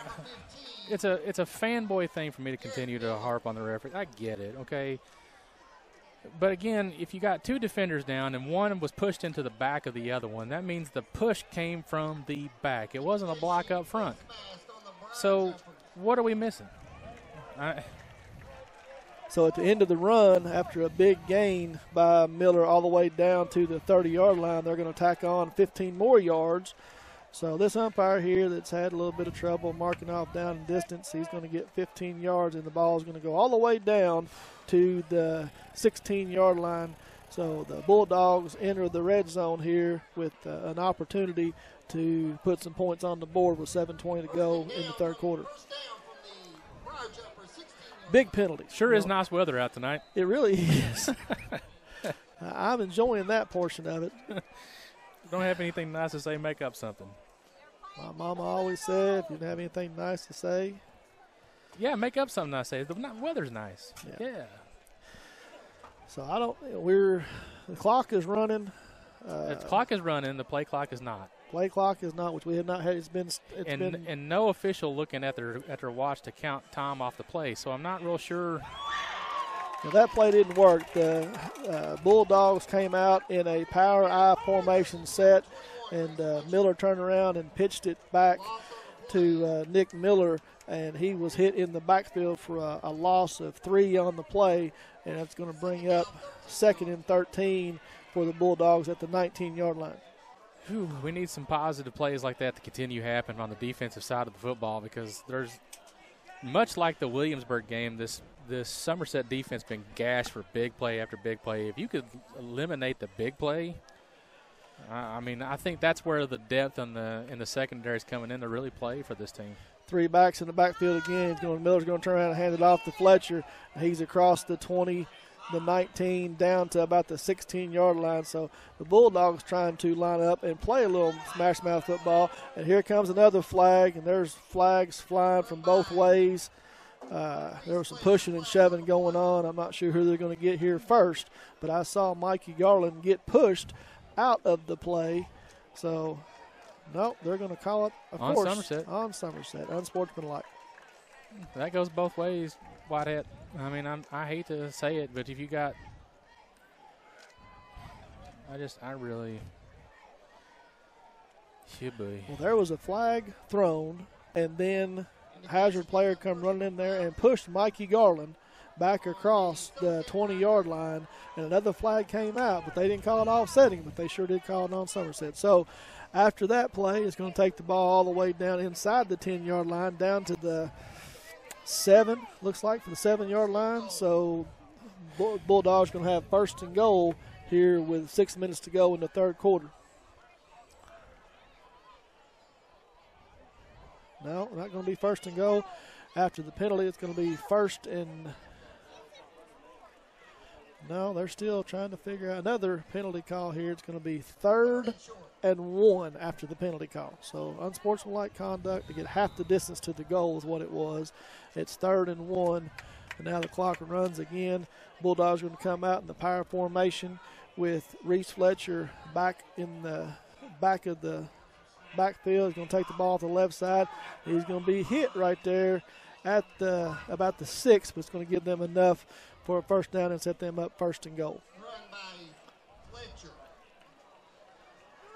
I'm at a real my loss, partner here is man. speechless right now, and I understand. I know that the people listening at home, you all don't want to hear me whine and complain all game long, but I don't get it. I really don't.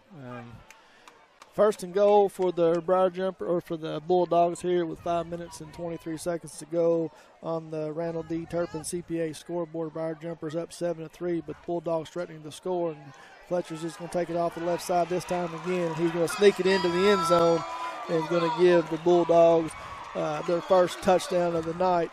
And they decided to line up, play a little big boy football. Fletcher sneaks it in inside the pylon here for a touchdown. Looks like he's injured on the play, Robert. He had his ankle taped up and been hobbling around a little bit. Well, you hate that for the young man because he's played so well this game, and you don't want injuries to occur on either side of the football. He came off hobbled a little bit on the first half as well, so I'm hoping it's more a cramp issue for the young man. But I'm telling you, man, it's hard to play when you're be nice. The old swinging gate formation out of the Bulldogs. They lined up left and shift back into formation. So up 9-7 with an opportunity here to extend their lead to 3 points. The young man, Jonah Helm, kicks it up, and it's hooked it left. Yeah. So the young man is a big leg, but the 2 times that he has missed the kick tonight, he's missed it left, and he just swing through. So on the Randall D. Turpin CPA scoreboard with 5 minutes and 12 seconds to go in the 3rd quarter, the Briar Jumpers find themselves trailing the Hazard Bulldogs 9-7. At Whitus Cabinets, they provide their customers with friendly service. They value your business, and it's their mission to provide reliable products and services. The courteous and professional team at Whitus Cabinet and Design Center can turn your vision into reality. Visit the Whitus Cabinet Design Center on the corner of South Highway 27 and Slate Branch Road to learn more about what they can do for you. So the Briar Jumpers weren't able to take advantage of their first possession of the second half. Got stopped and had to punt it away. The Bulldogs, on their first possession of the second half, able to march it all the way down, helped out by some questionable penalties. And Coach Lucas is standing down there on the 20-yard line right now having a conversation with a trio of the referees, trying to figure out what's going on with all this. But definitely aided by the penalty calls on that drive. Absolutely. A big thank you to Don Franklin Family of Dealerships for presenting tonight's coverage of high school football. Be sure to take advantage of the end of summer savings at their Somerset locations. Visit them on Facebook at Don Franklin Somerset Family of Dealerships, where they treat you like family. 5:12 to go in the third quarter. You got the score now is Hazard 9 and Somerset 7. Jonah Helm kicks the squib kick down to the 15-yard line where Kay Grundy is going to pick it up. And there was a hole up the middle, but it closed quickly. Yeah. And he was dropped right there at the 15-yard line. There was some room, and Cade saw it, started to hit it, and then it closed immediately. And he brought down short right at the 25. I think I said the 15, brought down at the 25. The Briar Jumpers are going to start their second possession in the second half from the 26. I think he was probably as wide-eyed as I was on that play because I saw the hole opened up, and as soon as he started to make him roll a move right towards that hole, it just closed up immediately.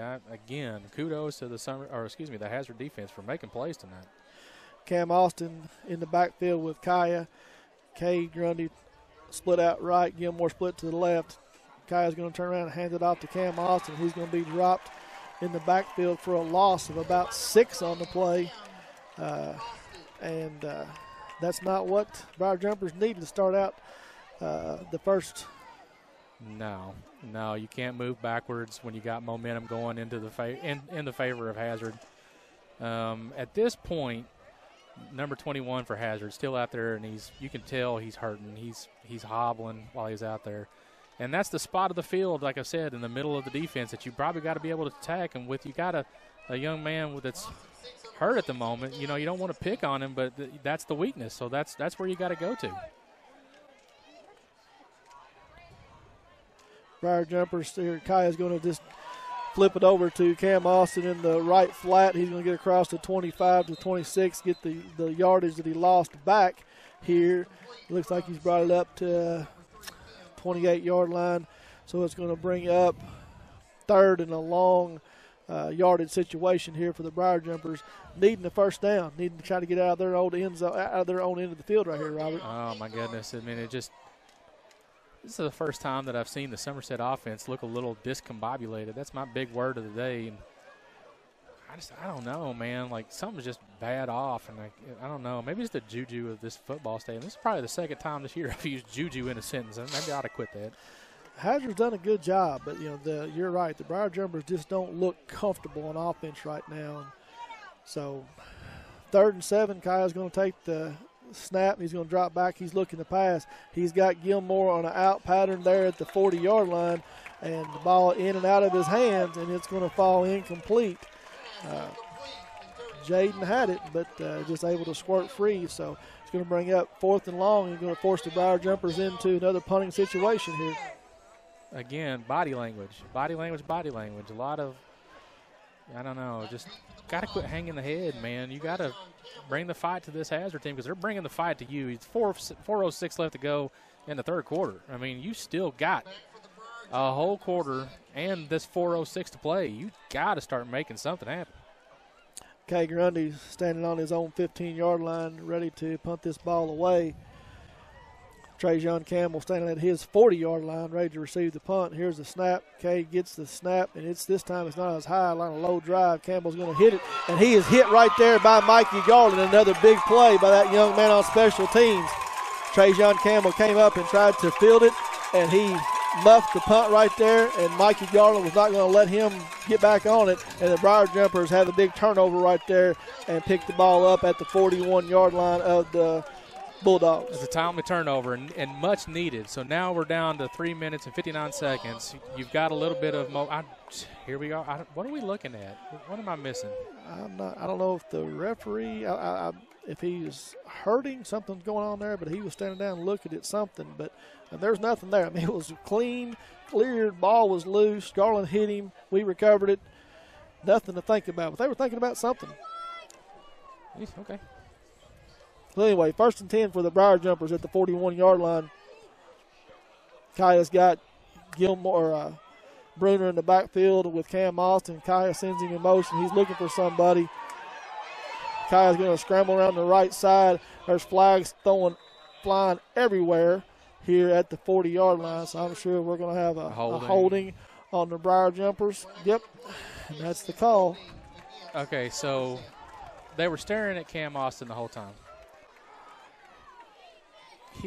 He was facing the person that he had a block on. What did I miss? I don't know. So 10-yard penalty. We'll just write it down. 10-yard penalty from the 41-yard line. Going to bring the ball back across midfield into Briar Jumper territory. They're going to set it down at the 47. Going to bring up 1st and 20 yards for the Briar Jumpers here. So 3:51 to go in the third quarter. Briar Jumpers trailing 9-7.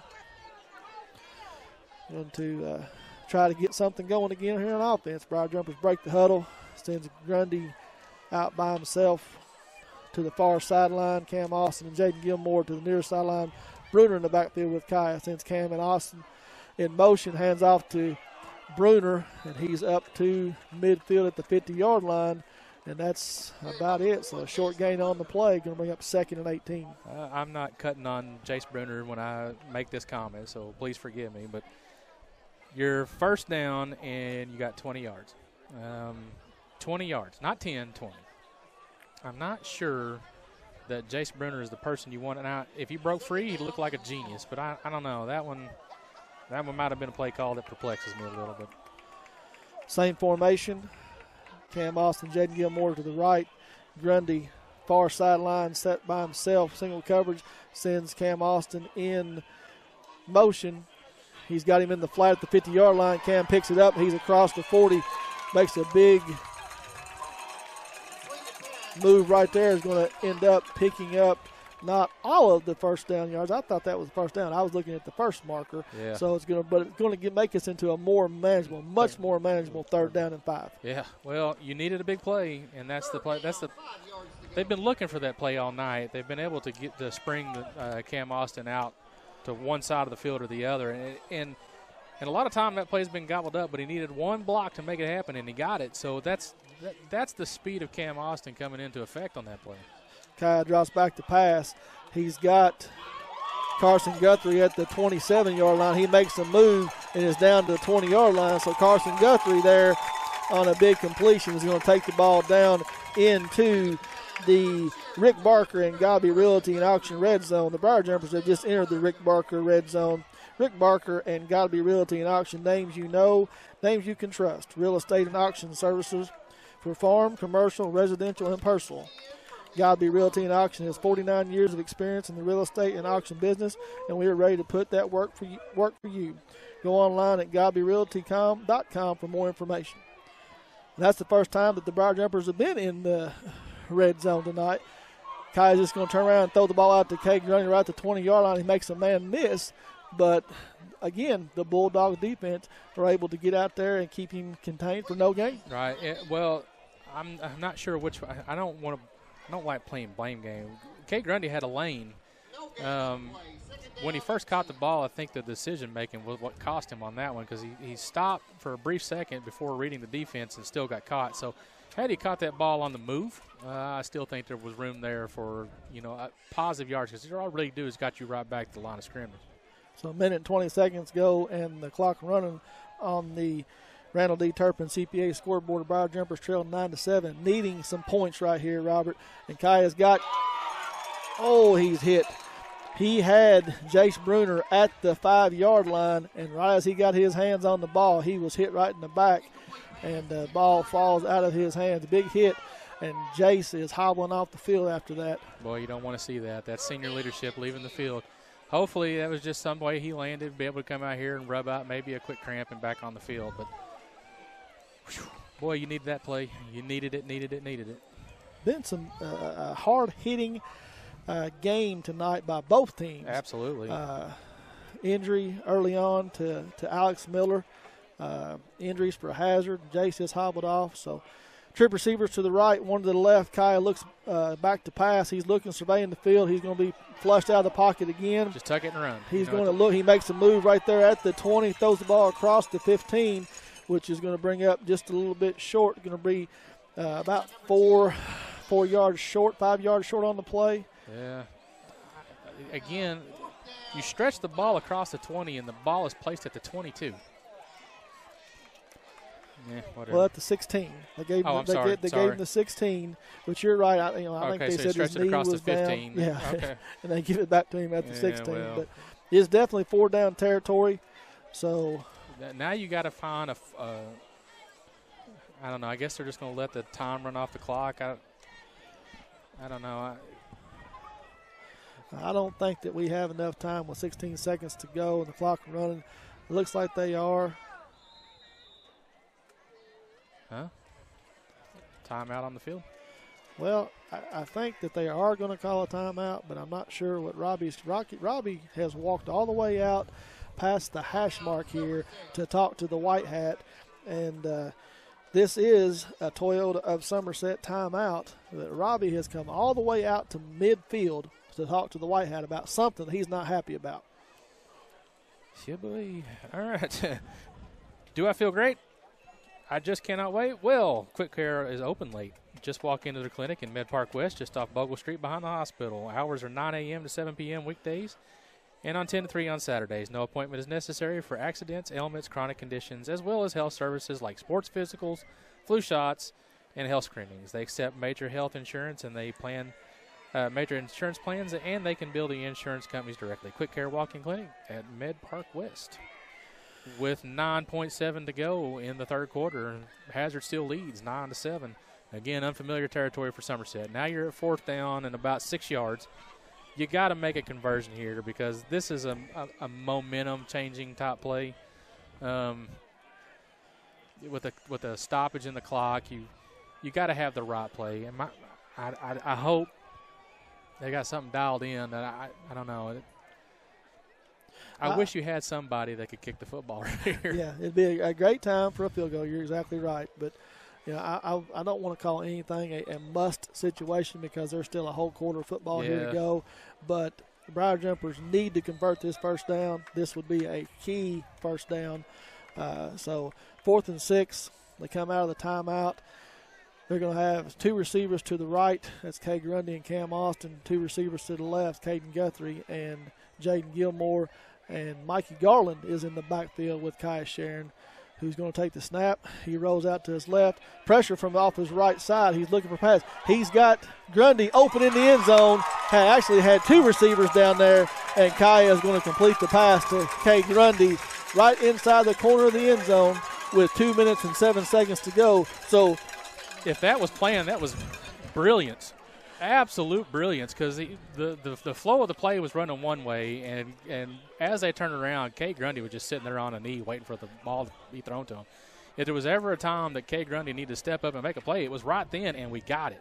So with 2.7 seconds left to go in the third quarter, Somerset 13, Hazard 9 with still the extra points to still be kicked. But we got a Hazard player down in the end zone when they're stretching his legs, so I expect this one to be cramps. And we talked pregame that we didn't think that cramps were going to be an issue, and tonight they just seem to be.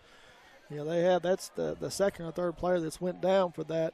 And again, another late quarter heroics, I guess you could call it, for the Briar Jumpers. They scored with no time on the clock to end the first half. They've scored with 2.7 seconds to go in the third quarter to regain the lead. And an opportunity here to extend their lead a little bit and give them a little momentum going into the fourth quarter. Somerset defense after this, if we can get this extra point. Going for 2. Going for 2. Going to try to extend the lead to 6. Well, they'll need more than they'll need more than a field goal to. Okay, so the math starts making sense to me. Probably should have paid attention. Kaya takes the snap, sends Cam Austin in motion. He's going to roll out. He's got Guthrie open in the back of the end zone, but rolling out to his left. He's going to throw it a little bit high. So on the Randall D. Turpin scoreboard, 2 minutes, 2.7 seconds to go in the third quarter, Briar Jumpers have found their way into the lead, but only lead 13-9 over the Hazard Bulldogs. Let's see here. At White's Cabinets, they provide their customers with friendly service. They value your business, and it's their mission to provide reliable products and services. The courteous and professional team at White's Cabinet Design Center can turn your vision into reality. Visit the White's Cabinet Design Center on the corner of South Highway 27 and Slate Branch Road to learn more about what they can do for you. I'm not supposed to apologize, but the little deck that they put us out on is a little dark, so it's kind of hard to see what I'm reading. Yes, so it is. If I'm fumbling through words tonight, now you know why. It has been enjoyable being outside in the weather. Another Absolutely. Cool night. It's great football weather. I wish we could play football like this every game. Yeah, me too. It's not too hot, not too cold. I'm up here in short sleeves and shorts and comfortable.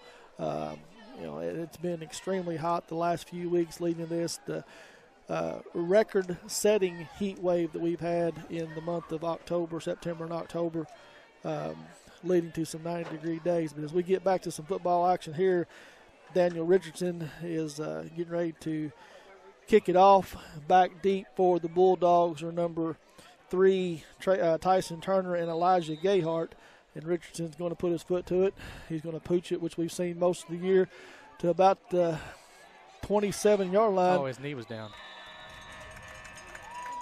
Well, that's about the spot, so I can't complain about that one.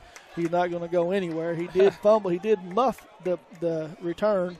But so after 3 quarters of play on the Randall D. Turpin scoreboard, the Briar Jumpers lead the Hazard Bulldogs 13-9 going into the fourth quarter.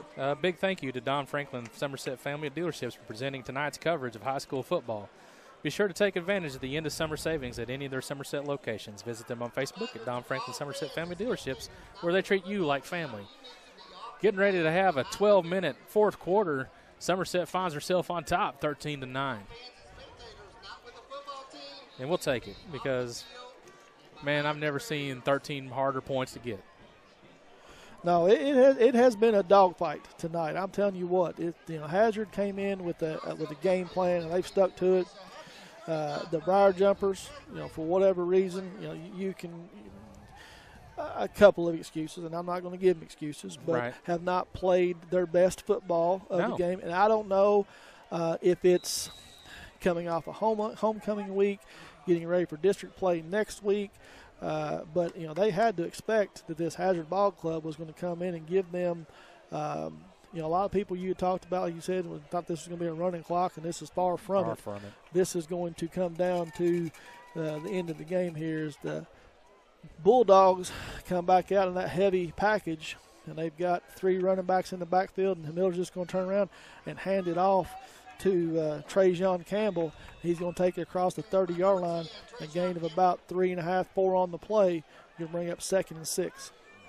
Chase Brenner was right in the hole, waiting to make the play, and I don't know if the running back just side-skirted him or what, but we've had a lot of players like that tonight in the backfield waiting to make a play, and just somehow, elusively, the running backs from Hazard have been able to shake free for another couple of yards where it looks like there's going to be a stop for no gain. Glad to see Jace back on the field after he limped off there on the last offensive possession. So good to see that young man out there. Miller's going to turn around and hand back off to number 10. That's Trajan Campbell around the right side this time. He gets up to the 35-yard line, so a 3-yard gain on the play is going to bring up short 3rd down for the Briar Jumpers here. This gives us an opportunity for another Turner Realty Group 3rd down, opportunity for the Briar Jumpers to get the ball back. This is one of those stands that you got to make. I don't suspect Hazard's going to do anything special right here. Of course, I say that and watch him throw a bomb. It's probably the 3rd run straight in a row. And he fell right onto the line, so I'm not sure. He's short. They gave him 1 on the play, but it's not going to be enough for the 1st down. So it's going to bring up 4th and a long 1 for the Bulldogs on their side of the 50-yard line. So decision time for the Bulldogs. Hazard's probably has to go for it here. They've kind of had their way. It's where you got to put that jumbo package up here and make a quick stop. So you've got to come up on the line a little bit heavier than what they're doing. Trying to get the Briar Jumpers to jump off sides. They thought about it, but they didn't. Miller's going to take the snap. He's going to turn around and hand it off. He's hitting the backfield, and I don't think he got it. He's across the 35 to the 36 again, and where the line judge is walking in, he's short, Robert. He's short, but I got this feeling. I just got this feeling. Yeah, it's a full yard short, but they have asked for a timeout for measurement, and I'm telling you what right now, Robert, if where they spotted that ball and where the chains are set over right now, he's a full yard short. It's a full yard. I don't even want to look. Because I'll be honest, I already know. I've seen this story all night long tonight. No, it's short. It's short. I'm telling you, it's a full yard short. There's no way they can make this up and give them a yard. That's what I've said all night. With the change, they're taking their time coming across from the far sideline, and they're going to come all the way over here. It's according to the spot. I mean, I don't know. It's a full yard short. Yeah, it's not even close. And they stretch the chains out, and it's not even close. I'm going to start listening to you. So a great stop by the Briar Jumper defense there. Now you have to put points on the board. You have got to come down and get at least a field goal, because that just gives you the cushion with 9:46 left to go in the game. You got to play smart football right here. 9:46 feels like an eternity, but if you put 7 more points on the board, it really puts the pressure on Hazard to make plays from here on out. Yeah. Big stop by the defense if that gets the offense motivated here. So 1st and 10, starting in the best field position of the night for the Briar Jumpers at the Bulldogs' 36-yard line. Kaya's going to have pistol formation. He's got Garland and Bruner behind him, and he's going to turn around and hand it to Mikey. Mikey's going to fight his way across the 35 for a gain of about 3 on the play. Going to bring up 2nd and 7. Whew. I'm going to get heartburn or heart I don't know. Whatever's going to happen, I'm going to probably be physically sick before this game is over. I love games like this, and I hate them at the same time because I think Somerset's did just enough to win this football game, but not enough to put it away. And at this point, you've got to run clock. You got to make the clock favorable to you, but you've also got to continuously move the football and get first down. Same formation. Kaya's going to turn around and hand it to first back through this time. That's Jace Bruner. He's going to pick up only about two on the play. So 2 running plays, short yardage, going to bring up a little longer than you'd like, but manageable 3rd and 6. If by some chance you can get 4 yards on this play on the ground, it puts you in a 4th down position on your side of the field where you can go for it, especially as well as the defense have played this half. So I suspect that's probably the game plan, but there's still, not having the 40-second play clock is actually hurting Somerset at this point. Same formation. Kaya looking to pass. And we're going to get holding. That play had potential. Kaya trying to get away from it, but 2 flags on the play, and we're going to get a holding on the Briar Jumpers in the backfield. So now we go from 3rd and 6. Going to bring us all the way back unless they decide to decline it here. And if they do, it's going to bring up 4th and about 12. The coach is signaling to decline the play, so they're going to punt the football. But at this point, you got to punt it.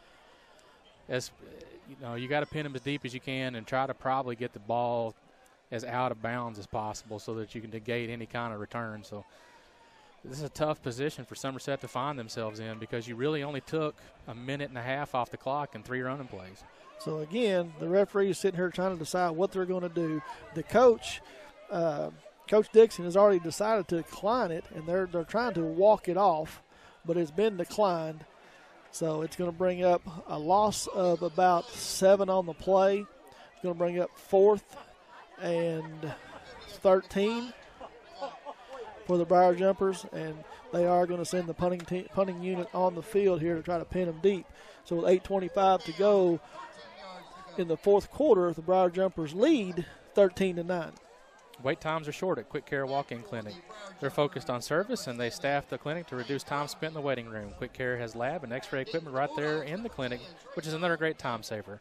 The clinic is open, waiting from you from 9 a.m. to 7 p.m. weekdays, 10 to 3 on Saturdays.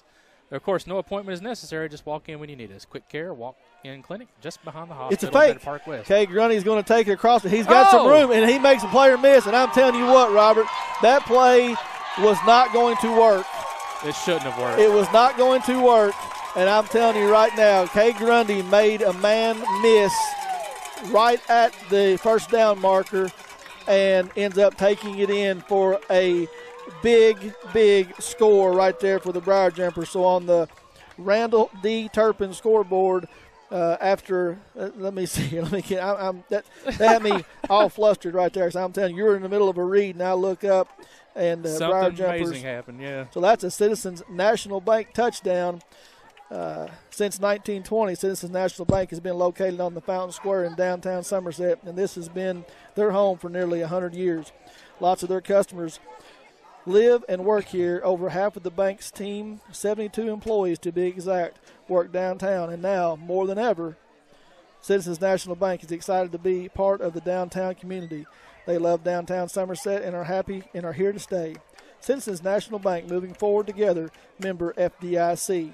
So on the Randall D. Turpin CPA scoreboard, after a huge fake punt play there, Kay Grundy takes it in, and the Briar Jumpers have extended their lead 19-9, looking to go up 11 after the extra point. Yep. And I hate to sound like a broken record, right? So every time that I say, well, this is the time that the defense has got to stand up and make a play. Well, again, at this point, you get the extra point, then the defense has got to stand up and make a play. You have to get some of this time off the clock because the time is still not on your side. But 7 minutes and 56 seconds to go in the game, I mean, it's laundry on the field. No, illegal substitution on the defense. It's like they have 12 men on the field. Well, if you're going to get a penalty thrown against you in the game, you might as well get it for 1 yard, right?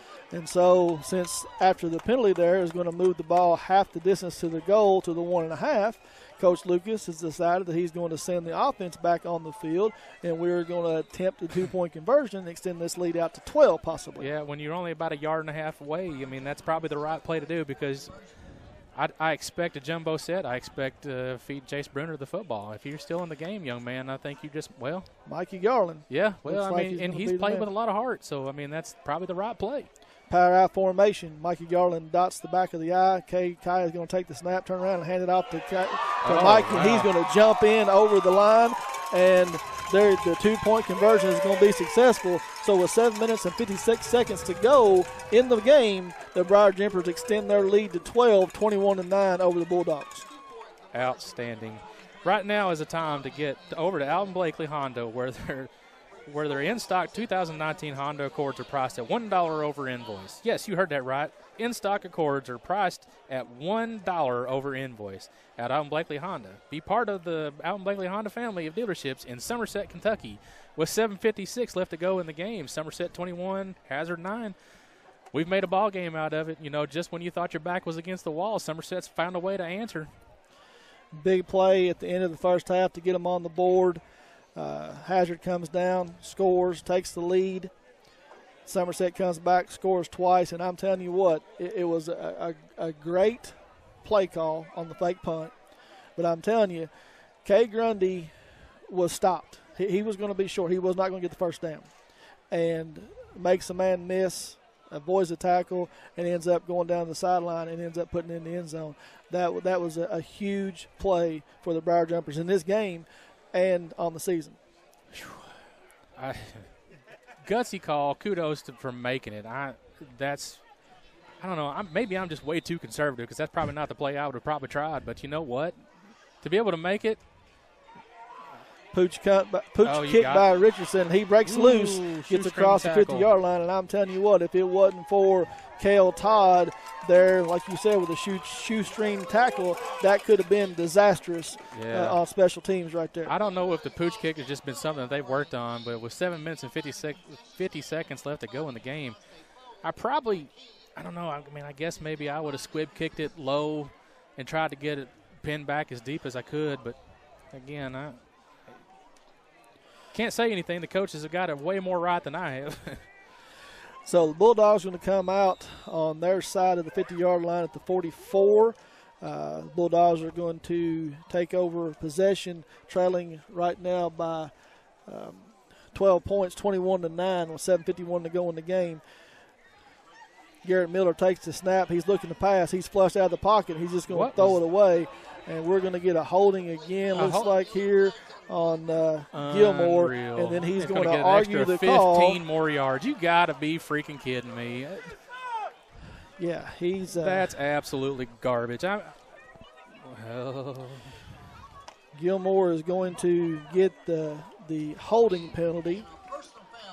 And then also going to get unsportsmanlike conduct as he was having a conversation with the referee, and he did not like what he had to say. So we're going to get 10 yards on the holding and then 15.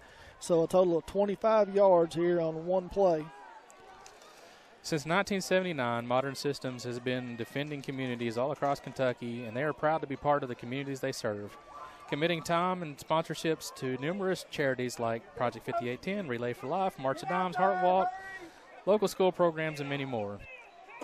Modern Systems, your neighbors and friends, they work 24/7 to protect things like the things that matter most to you. From homes to businesses, schools, and churches, let Modern Systems be your trusted name and security. Modern Systems will have the player or the defender of the game, as well as Somerset Community College will have the offensive player of the game. So after a play that started on the Bulldogs' side of the 50-yard line, an incomplete pass takes the ball all the way down just outside the red zone to the 22-yard line. So 25 yards on penalties.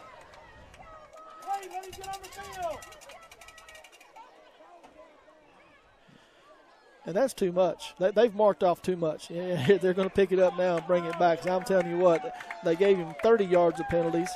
They marked off 15, then marked off 15 more. And finally, they bring it back. I was trying to count it up as they picked the ball up. So now the ball is placed at the 27. Still 2 big penalties right there. If anything's going to cost Somerset in this football game, it's going to be the penalties. And I can't wait to read the disparaging number between the two teams at the end of this football game. So Miller takes a snap. He's looking deep. He's got a man, but he just overthrows him into the end zone. Goodness. Ball was intended for Andrew Ford. He had him at the goal line, but it's just out of the young man's reach. Yep, you have one man to beat, and he beat you. It was just a good thing that the ball was probably 5 yards overthrown.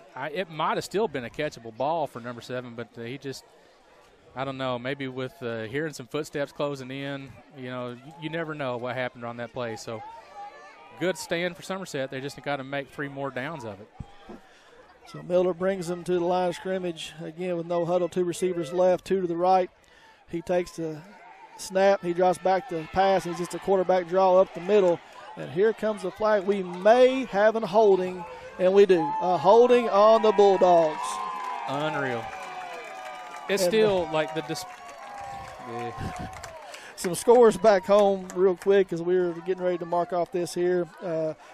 Pulaski County Maroons have completed the shutout over the South Laurel 48-0, and Southwestern loses 21-13 to North Laurel. Well, you see constant improvement on the Southwestern side. The scores are not indicative of how good or bad the football team. They're actually a very good football team. The only piece that they're missing, and I've said this a few times this year, is that they're missing a true quarterback. If they find one and develop one in this offseason, Southwestern's poised to go on a pretty good run. So after the penalty brings the Bulldogs back to the 32-yard line, Miller's going to play action That's pass. A hold. And there's the ball. The ball's loose again. Gerard Smith is in the backfield, and he was getting held on the play, but he's able to knock the ball out of Miller's hands. And so after 30 yards of penalties, which ended up being 25 yards of penalties, 2 penalties, or a penalty against Hazard and a fumble, is going to take the ball all the way back to midfield, where the Bulldogs are now faced with a third and forever third and forever at the Briar Jumpers 49. Well, you just got to make 2 plays. If you're a defensive coordinator, that's what you're telling the guys right now. Make 2 plays, and then get back on the field and milk some clock. I see the Somerset coaching staff telling the secondary, don't let anybody behind you right here. Nobody can get behind you. Miller looking to take the snap. He drops back, pump fakes. He's going to throw it up, and he's got a man out there, and the ball falls harmlessly incomplete. Good coverage on the play right there by that young man. Bulldogs wanted holding again on the receiver, but referee kindly keeps the flag in his pocket. Yeah, finally. I think maybe some of these referees are probably tired of hearing from the Somerset faithful, and maybe they're tired of hearing me whine too. So 6 minutes and 21 seconds to go. It's a long 4th down play. If you're Hazard, you have to go for it just because of the they're going to have to punt. 4th and 33. You don't have that. With 6 minutes to go in the – there's not probably too many plays in your playbook for 4th and 33. However, I don't know. What are we doing? The referees have had an incredible time spotting the ball tonight where it's supposed to be. I'm telling you what. So, 4th down, and Trajan Campbell is back to kick this ball away to Kay Grundy and Jaden Gilmore back deep. He's going to kick it up. He's just going to kick it out of bounds away from Cade, which is probably the smart thing to do right there. The ball is going to go out of bounds at about the 25-yard line, where the Briar Jumpers are going to take over here. So on the Randall D. Turpin scoreboard, with 6 minutes and 14 seconds to go in the game, Robert, the Briar Jumpers lead 21-9 and have an opportunity to put this game away. InTrust Counseling is proud to offer psychiatry, counseling, case management, medication assistance, and family practice services all under one umbrella. Please call them at 676-0638 or check out their new website at intrust-healthcare.com to get services started today. You can also find them on Facebook. On the Randall D. Turpin scoreboard, 6 minutes and 14 seconds left to go in the game. Somerset finds herself up 21-9, driving with the football. At this point is where you just got to run some clock and do the right thing here. Kai's going to turn around and hand it off to Cam Austin off the right side. He's got a little bit of room. He's across the 30 to the 35. He's going to be tripped up there right at the first down marker. And I believe he is going to have enough for the first down, and that's going to give the Briar Jumpers an L&N Federal Credit Union first down. L&N Federal Credit Union in business since 1954. I want you to know you can now join L&N if you live, work, worship, attend school, or belong to any legal entity in Pulaski County. L&N offers everything necessary for your personal or business finances. Over 85,000 members have taken advantage of flexible mortgage and consumer loans, free online mobile banking, free checking, business accounts, and more. Equal housing lender and NCIJA insured. And again, Cam Austin breaks it off the left side, and he's going to bounce up there again, and for enough, going to be just a little bit short this time. Right, but that's the kind of runs that we need to sustain long drives here. So they're getting ready to start the clock. It'll be 25 seconds from the time. Well, I guess they're going to. Well, whatever. Play clock has not worked all night long. Play clock's not worked all night long, but the official never signaled. I'd forget it. Second and short for the Briar Jumpers. Kai's going to turn around. He's going to hand it off to Cam Austin, stretching out on the left side again. He's going to cut across the 35, the 45, and he is going to pick up the first down. So that's going to give the Briar Jumpers another L&N Federal Credit Union first down with 5 minutes and 12 seconds to go in the game. And the Briar Jumpers doing exactly what they need to do to put this game away, and they're just running the ball right down Hazard's throat right now. Yep. So now clock begins to tick. Once you get under that 5 minute mark, I think it becomes a lot more mental for the Hazard football team. You come out, maybe one more first down might seal it, because that'll probably put you under 3.5 minutes to go in the game. They're not going to do anything fancy. They're just going to come out here and continue to run the football. Now, Hazard still has 3 timeouts, so, I mean, they can get the football back. But now you're approaching 4.5 minutes, down 12. Kai turns around and hands the ball off to Cam Austin right up the middle. He's going to take the ball across the 45-yard line up to about the 47. It's going to bring up 2nd and 8 for the Briar Jumpers, and all they're doing right now is just trying to let this clock wind down, and soak this thing away. Yeah. Make the Bulldogs use their timeouts. Just keep running the ball, and if you can just keep picking up first downs and make them use their timeouts, just run this thing away. I'm kind of surprised that the Hazard hasn't called a timeout. You know, I'm probably trying to stop the clock. Down 12, it means you still got time to score and get an onside kick and try to get some, you know. Kai, the Briar Jumpers were not going to snap the ball here until the back judge's arm went up. Kai gave a little hard count, got the Bulldogs to jump offside, so that's a big penalty right there, because just when the Bulldogs looking to make a stop, now they've given Somerset free 5 yards. Now it's going to bring up a second and very manageable 4 yards, and the clock continues to run here. Now we're below 4 minutes to go in the game. Right, and I'm sure had they got the stop, the timeout was coming. I'm sure that's probably going to be one of those things that the coaches aren't going to love. But if you can get the ball across right here, I think that's pretty much – finally maybe more in grasp than you thought it was going to be going into halftime. Kai takes a snap, and he turns around and hands it off to Cam Austin, and he makes a cut and gets across the middle, and he's going to be able to pick up the first down. So after some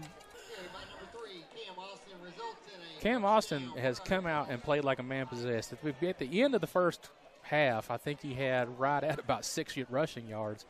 And I give kudos to the young man for being able to step in for Alex Miller, who went down early in the football game. I think, you know, if you're going to give the player of the game to somebody, it's starting to look pretty obvious to me who it might be. I mean, I know that Kate Grundy might have been that guy with that beautiful punt fake, but Cam Austin's really just carrying the football team in that workload right now. He bounced it outside this time. He's got some room. He's all the way down to the 30, past the 30-yard line. Wish he could have stayed in bounds right there, but he was pushed out. But he takes the ball all the way down to the 20. They're waiting to spot the ball here right at the 20.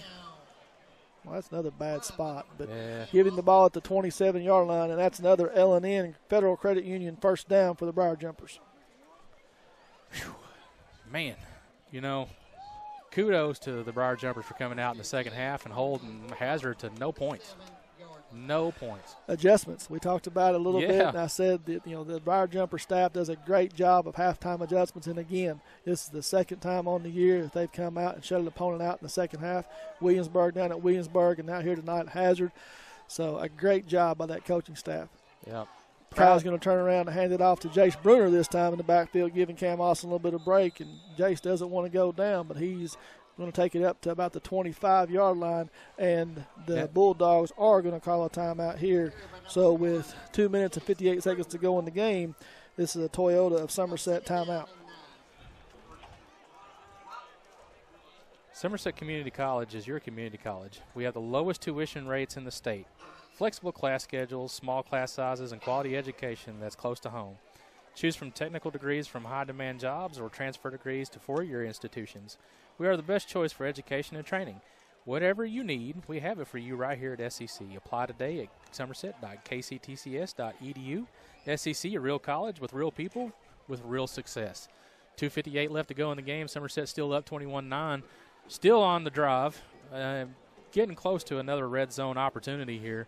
If by some chance, you can get it into the red zone at this point, continue to milk the clock, even if you don't score again, if you can get the clock under 2 minutes, the game becomes much, much more out of reach.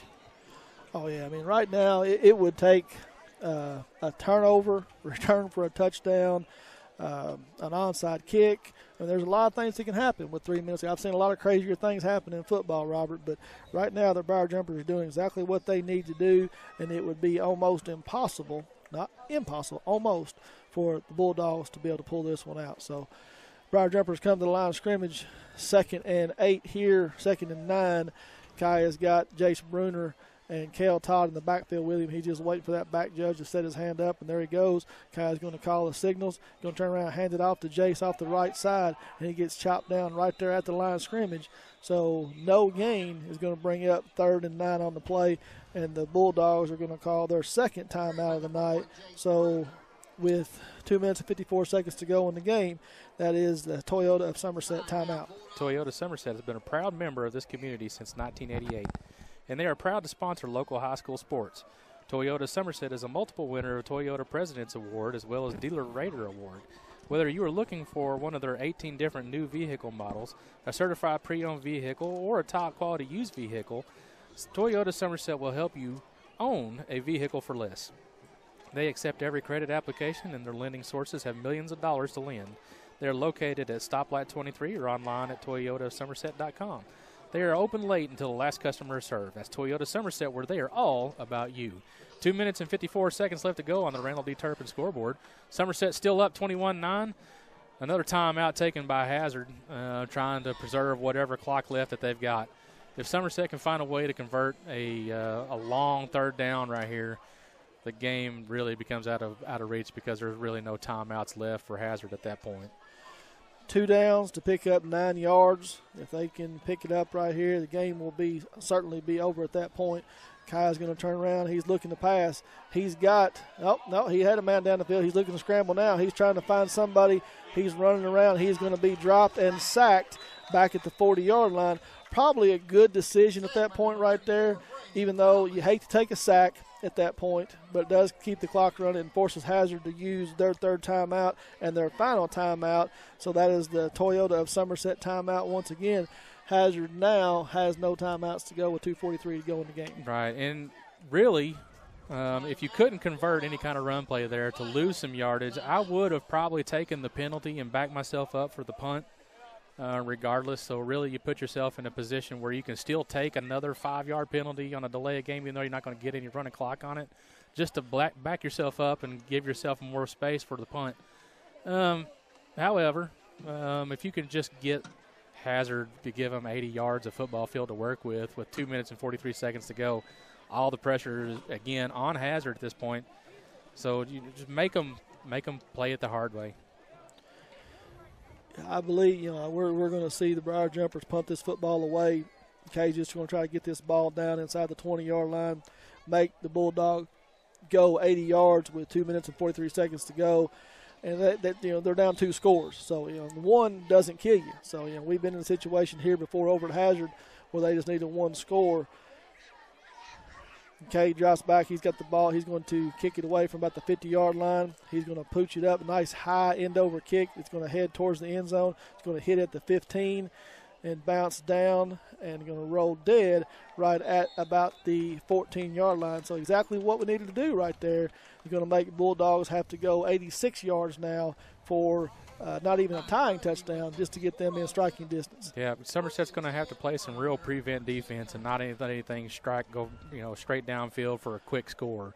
That's the last thing you want, because if you come down, Hazard gets a quick score, gets the extra point, then you're looking at 21-16, and then you still got an onside kick to play for. So Somerset's still not, completely out of it, but the pressure again on Hazard at this point. We talked about it being shutting the Hazard offense out in the second half. That's not actually the case. Hazard actually scored on their first possession in the second half. If you remember, Robert, Miller's under pressure. He's going to bring the ball up across the 20-yard line to the 25 before he gets brought down by Jace Bruner there. So looking to throw the ball downfield, nobody was open, and he had to tuck it down and run. So positive yards on the play, picks up the first down. The Bulldogs have it 1st and 10 at the 25. Yeah, and the clock's not going to be doing them any favors either. So once the official calls for the clock to run, they're going to have to start running some offense and in a hurry. So with 2 minutes and 11 seconds to go and the clock running, Miller's going to try to throw it out here into the flat to number 33. That's Mason Collins. The ball is going to fall incomplete, which is going to bring up now 2nd and 10 for the Bulldogs. Yep. Clock stops with the incompletion.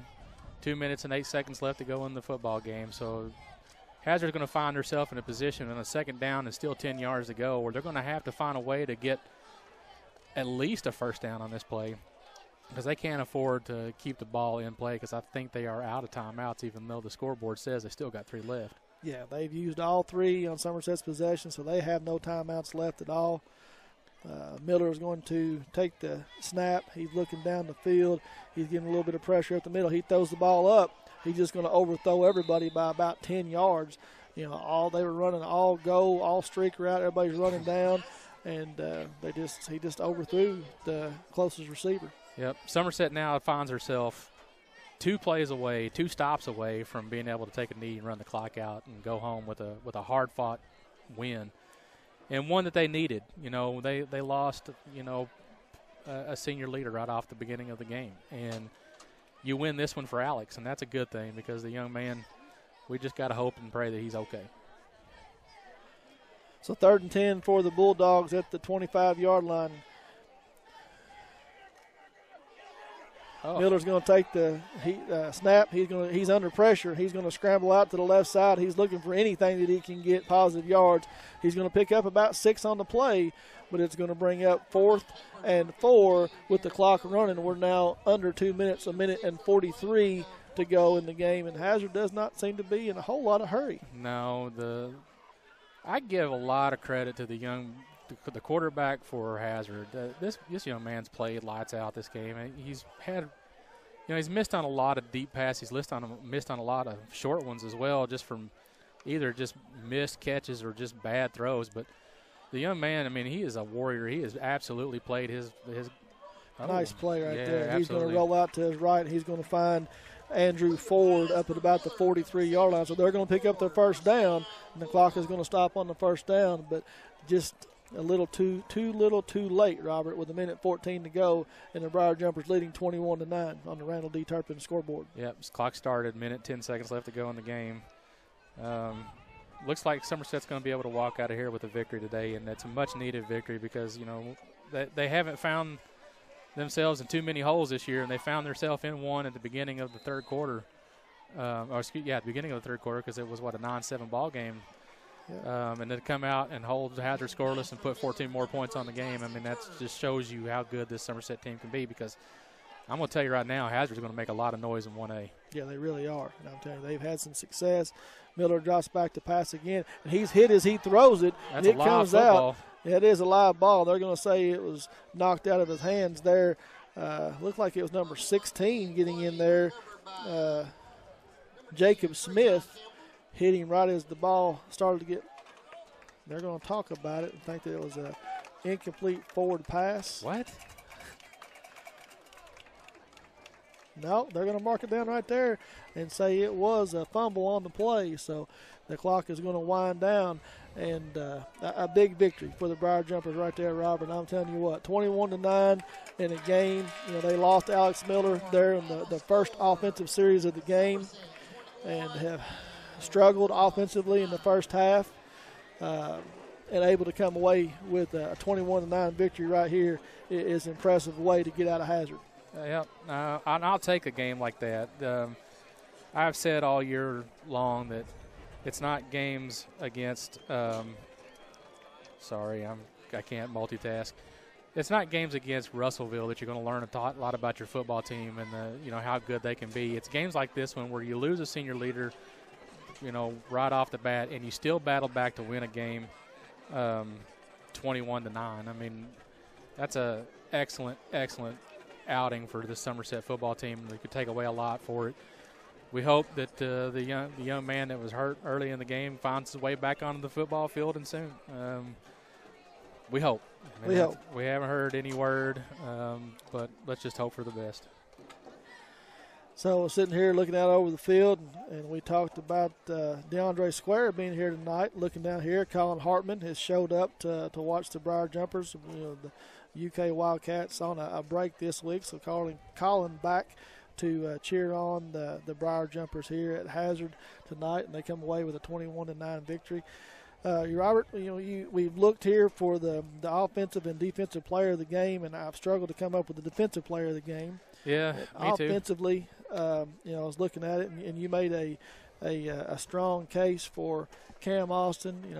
Kai Sharon had the big touchdown at the end of the first half to give the Briar Jumpers the lead, and then found Kay Grundy in the corner of the end zone again to give them the touchdown lead that they needed to have right there. But I'm telling you, without Cam Austin and his running game tonight, I don't know that we could have solved this one away. I think that's probably much the same.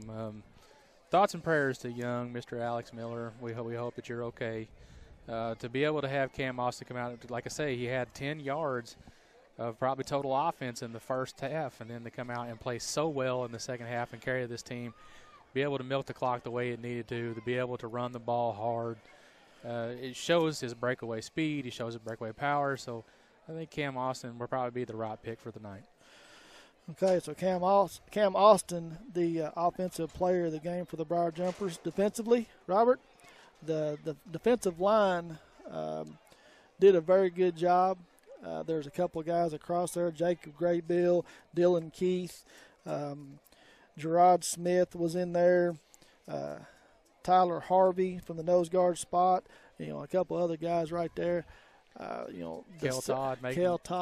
I know. And it's so hard to get the defense, especially when there's no standout defensive player of the game. So what we hope is that, that teams play so well balanced and defensively that it's hard to be able to pinpoint somebody. I was trying to get my Facebook feed to work to see, who we've given it to throughout the season so far. Kel Todd, I don't know, is a name that we've called out. Kayla's got it one time. I know Mikey Garland has had it once. And I know that I believe Chaz Gilmore had it one time, secondary-wise. Graybill got it, I think, a week or so. So I don't know, man. When you look across the defense, Jaden Gilmore made some great plays in the secondary tonight as well. So yeah, it's a hard one. I don't think there's any right or wrong answer on this one, but I'll take whoever it is that you want to, put down for the game tonight. I'm going to tell you a young man that, we called his name a couple of times, and he was in the backfield and forced Miller out of the pocket quite a bit, and that was Dylan Keith. Yeah, absolutely. Dylan Keith. I mean, I think traditionally, and my memory escapes me sometimes, so if I'm wrong, I do apologize in advance. I think Dylan Keith has saw a lot of time growing up playing linebacker position, and he's seen himself be a down lineman on defense this year and has played exceptional. So maybe he's found his home. So Dylan Keith, I think that's a great pick for the defensive player of the game. So as we begin to wrap things up here, you any stats you want to give out tonight, or you? Well, okay, so I was in the middle of keeping stats, and I had a stat sheet. Okay. And I think the I think in my frustration, the bleachers ate it. Okay. I see a sheet of paper down there. Be kind of hard for me to read, so. We'll get you some stats. We will get you some stats. When I do a coach's show with Coach Lucas that I do each week, I'm able to go on and get the game film, and we do the stats. So I will have stats for everybody later in the week. Yeah, but the stat sheet wasn't filled up with anything fantastic to start the going into halftime. I mean, we hit on a few of them. The rushing yardage was way down. The passing yardage was way down in comparison to what you're used to. And then Somerset showed up really well in the second half. So, I would love just to give, part of me wants to be sentimental and give, Alex Miller like the player of the game or something, just because, right now we just got the worry for the young man. So, so do me a favor tonight, say a prayer for the young man so we can get him back as quickly as possible. But kudos to this Somerset team for rising to the occasion and taking away a big win, because this is ladies and gentlemen, this is a good Hazard football team. And I will be shocked if, I know there's some powerhouse teams in 1A. You think Pikeville, and they've beaten, Paintsville. But teams like that, man, they're tough. And this team is right there with them. I suspect that you'll see this team's name a lot in the postseason. So the Briar Jumpers here from Daniel Field in Hazard, Kentucky are going to move to 6-0 on the season with a 21-9 victory over the Hazard Bulldogs. Next week we are back at home.